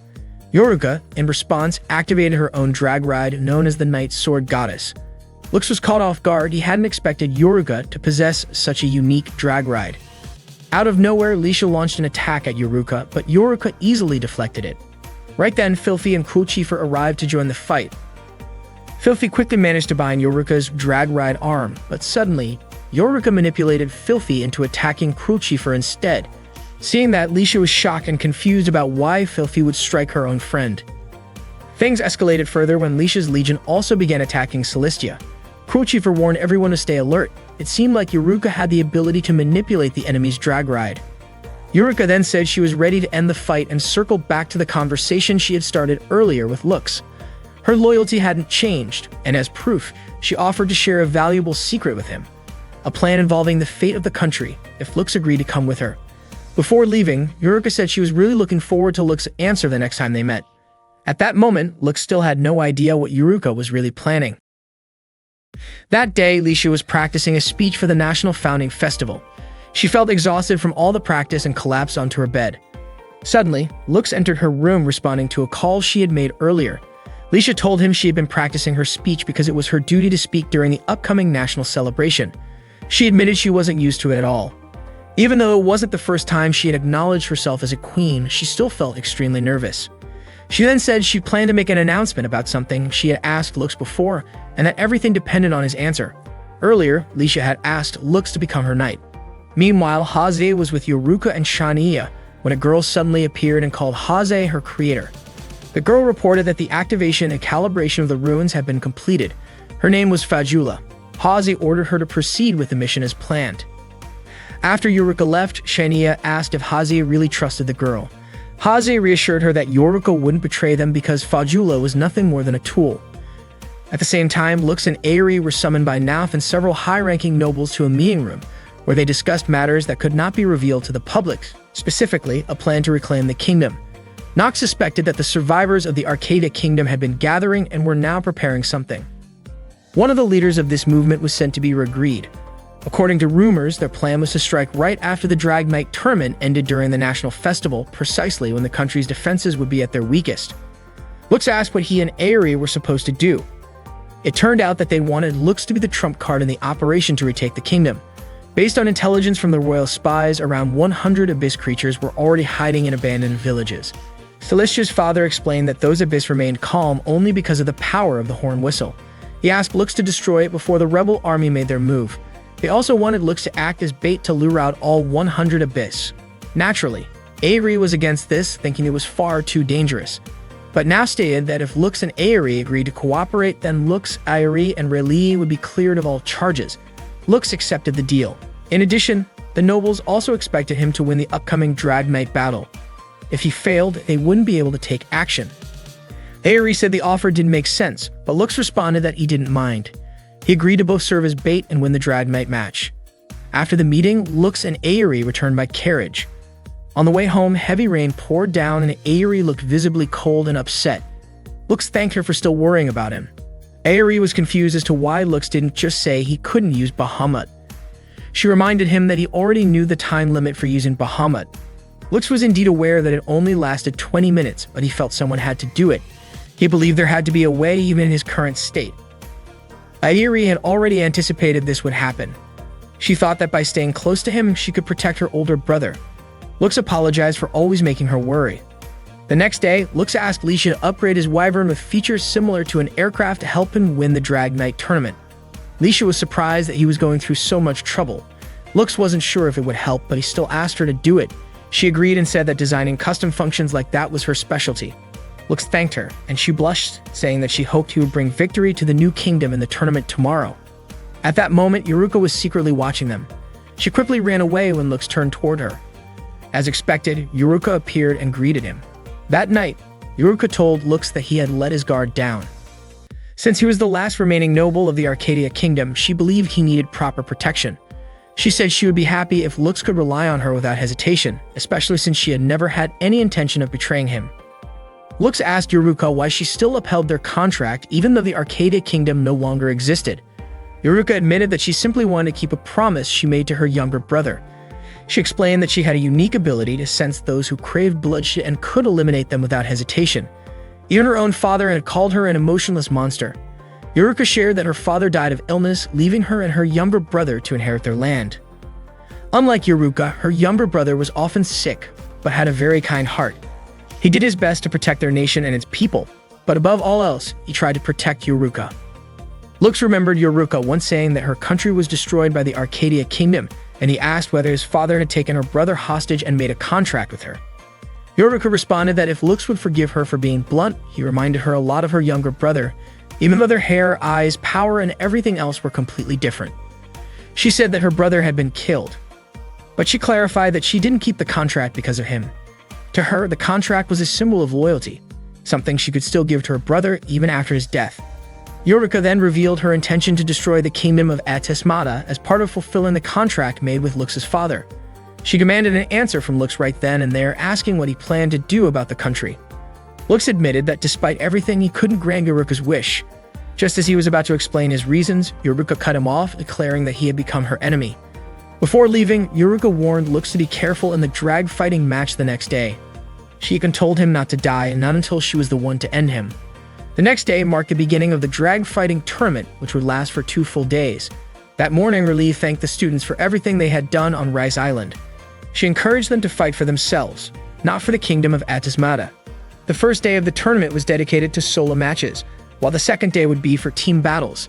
Each group would compete based on accumulated team points. Even if all 3 members of Team Atismata didn't win their individual matches, Celestia, Filthy, and Cruelchifer were still expected to come out on top later. If Lux and Lisha could win their matches that day, it would count as a victory for the team. As Lisha was about to enter the arena, Aerie asked how Tilfer was doing. Lisha said Tilfer was fine, her drag machine had been damaged, but she herself wasn't hurt. Lisha then asked Aerie how Lux was doing in his current match. Aerie replied that just as she had expected, Lux's opponent was quite strong. However, it seemed the match would be over soon. Near the end of the match, Lux used his Howling Roar attack. His opponent tried to dodge and threw a sword at him, but Lux deflected it and sent it flying back, hitting the target directly. The match ended with Lux's sword landing cleanly, securing his win. Licia commented that the so-called undefeated weakling was truly impressive, but Cruel Chiefur raised a question. Lux usually didn't use any flashy techniques in critical moments. He typically waited for time to run out, which was why he earned the title Undefeated Weakling. Yet in that particular match, it seemed like he truly wanted to win, which wasn't like him at all. After the battle, Aery came over to check on Lux and asked if he was tired since he hadn't had any time to rest. Lux replied that he was fine and thanked Aery for worrying about him. He asked her to let everyone know that he might not return for the group match the following day. Aery understood, and Lux said he was counting on her. She hoped he would be alright. Next up was Licia's match. She told Aery that she was going to give it everything she had and win. As her battle began, Aery quietly wished that nothing bad would happen. But just a short while into the fight, as the tension rose in the arena, an unexpected accident occurred, causing a commotion. At that moment, Licia's drag machine suddenly went out of control, firing an attack at the protective wall and destroying it. She had no idea what was happening because she didn't remember doing anything like that. To stop her, Cruel Chiefur froze Licia's drag machine. The festival committee detained Licia. She insisted it wasn't her fault, but they told her to discuss the matter further until they reached a clear conclusion.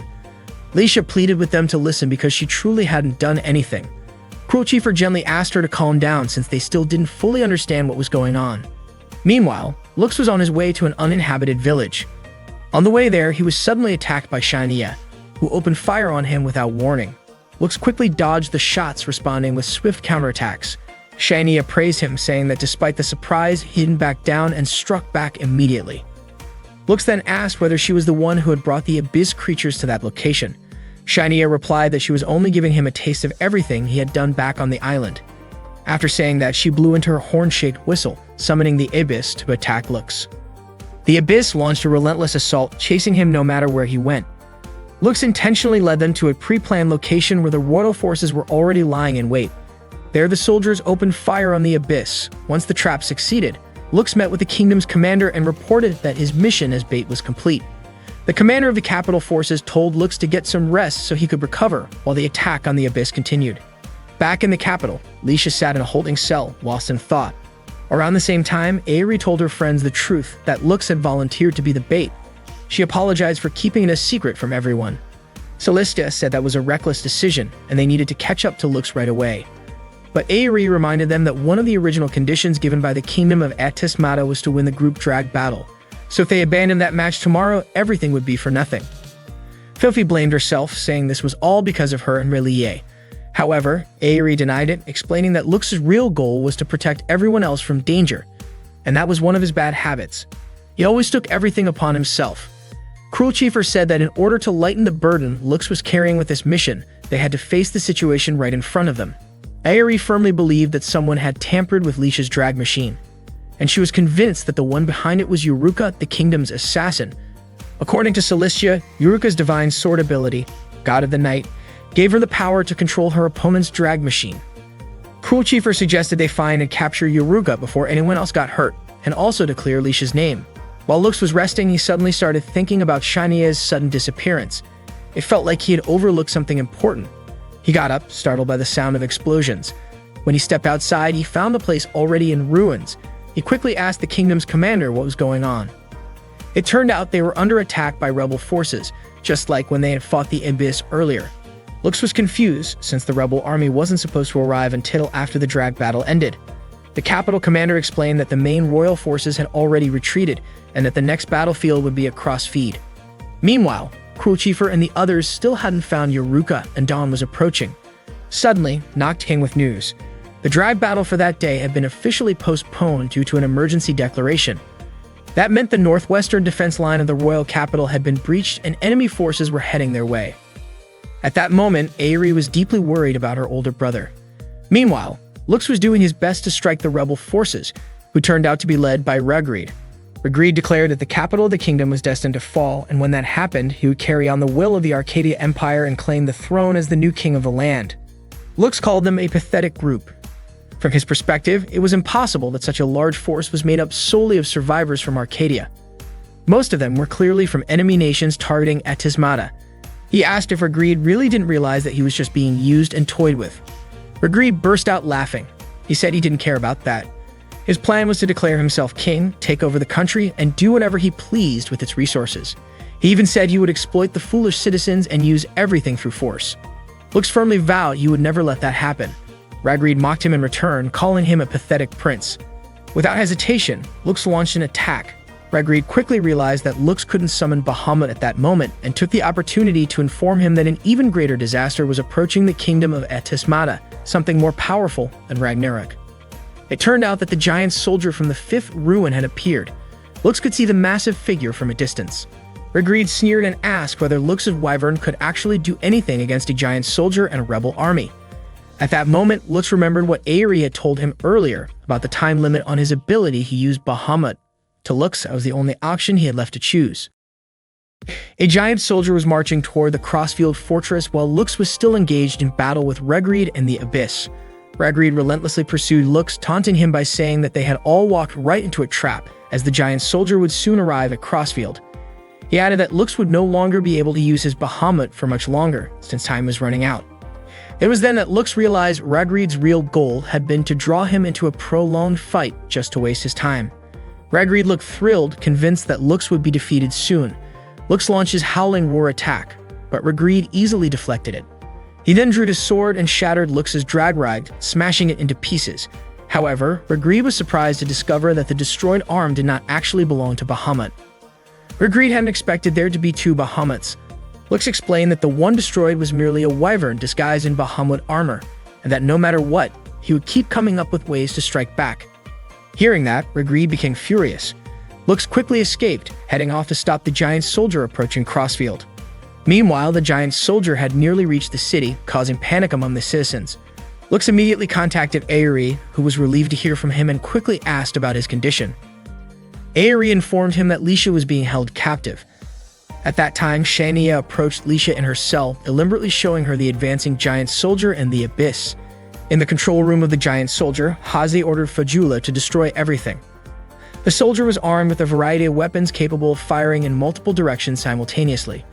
Shania told Lisha that the fall of the kingdom of Etismata was only a matter of time.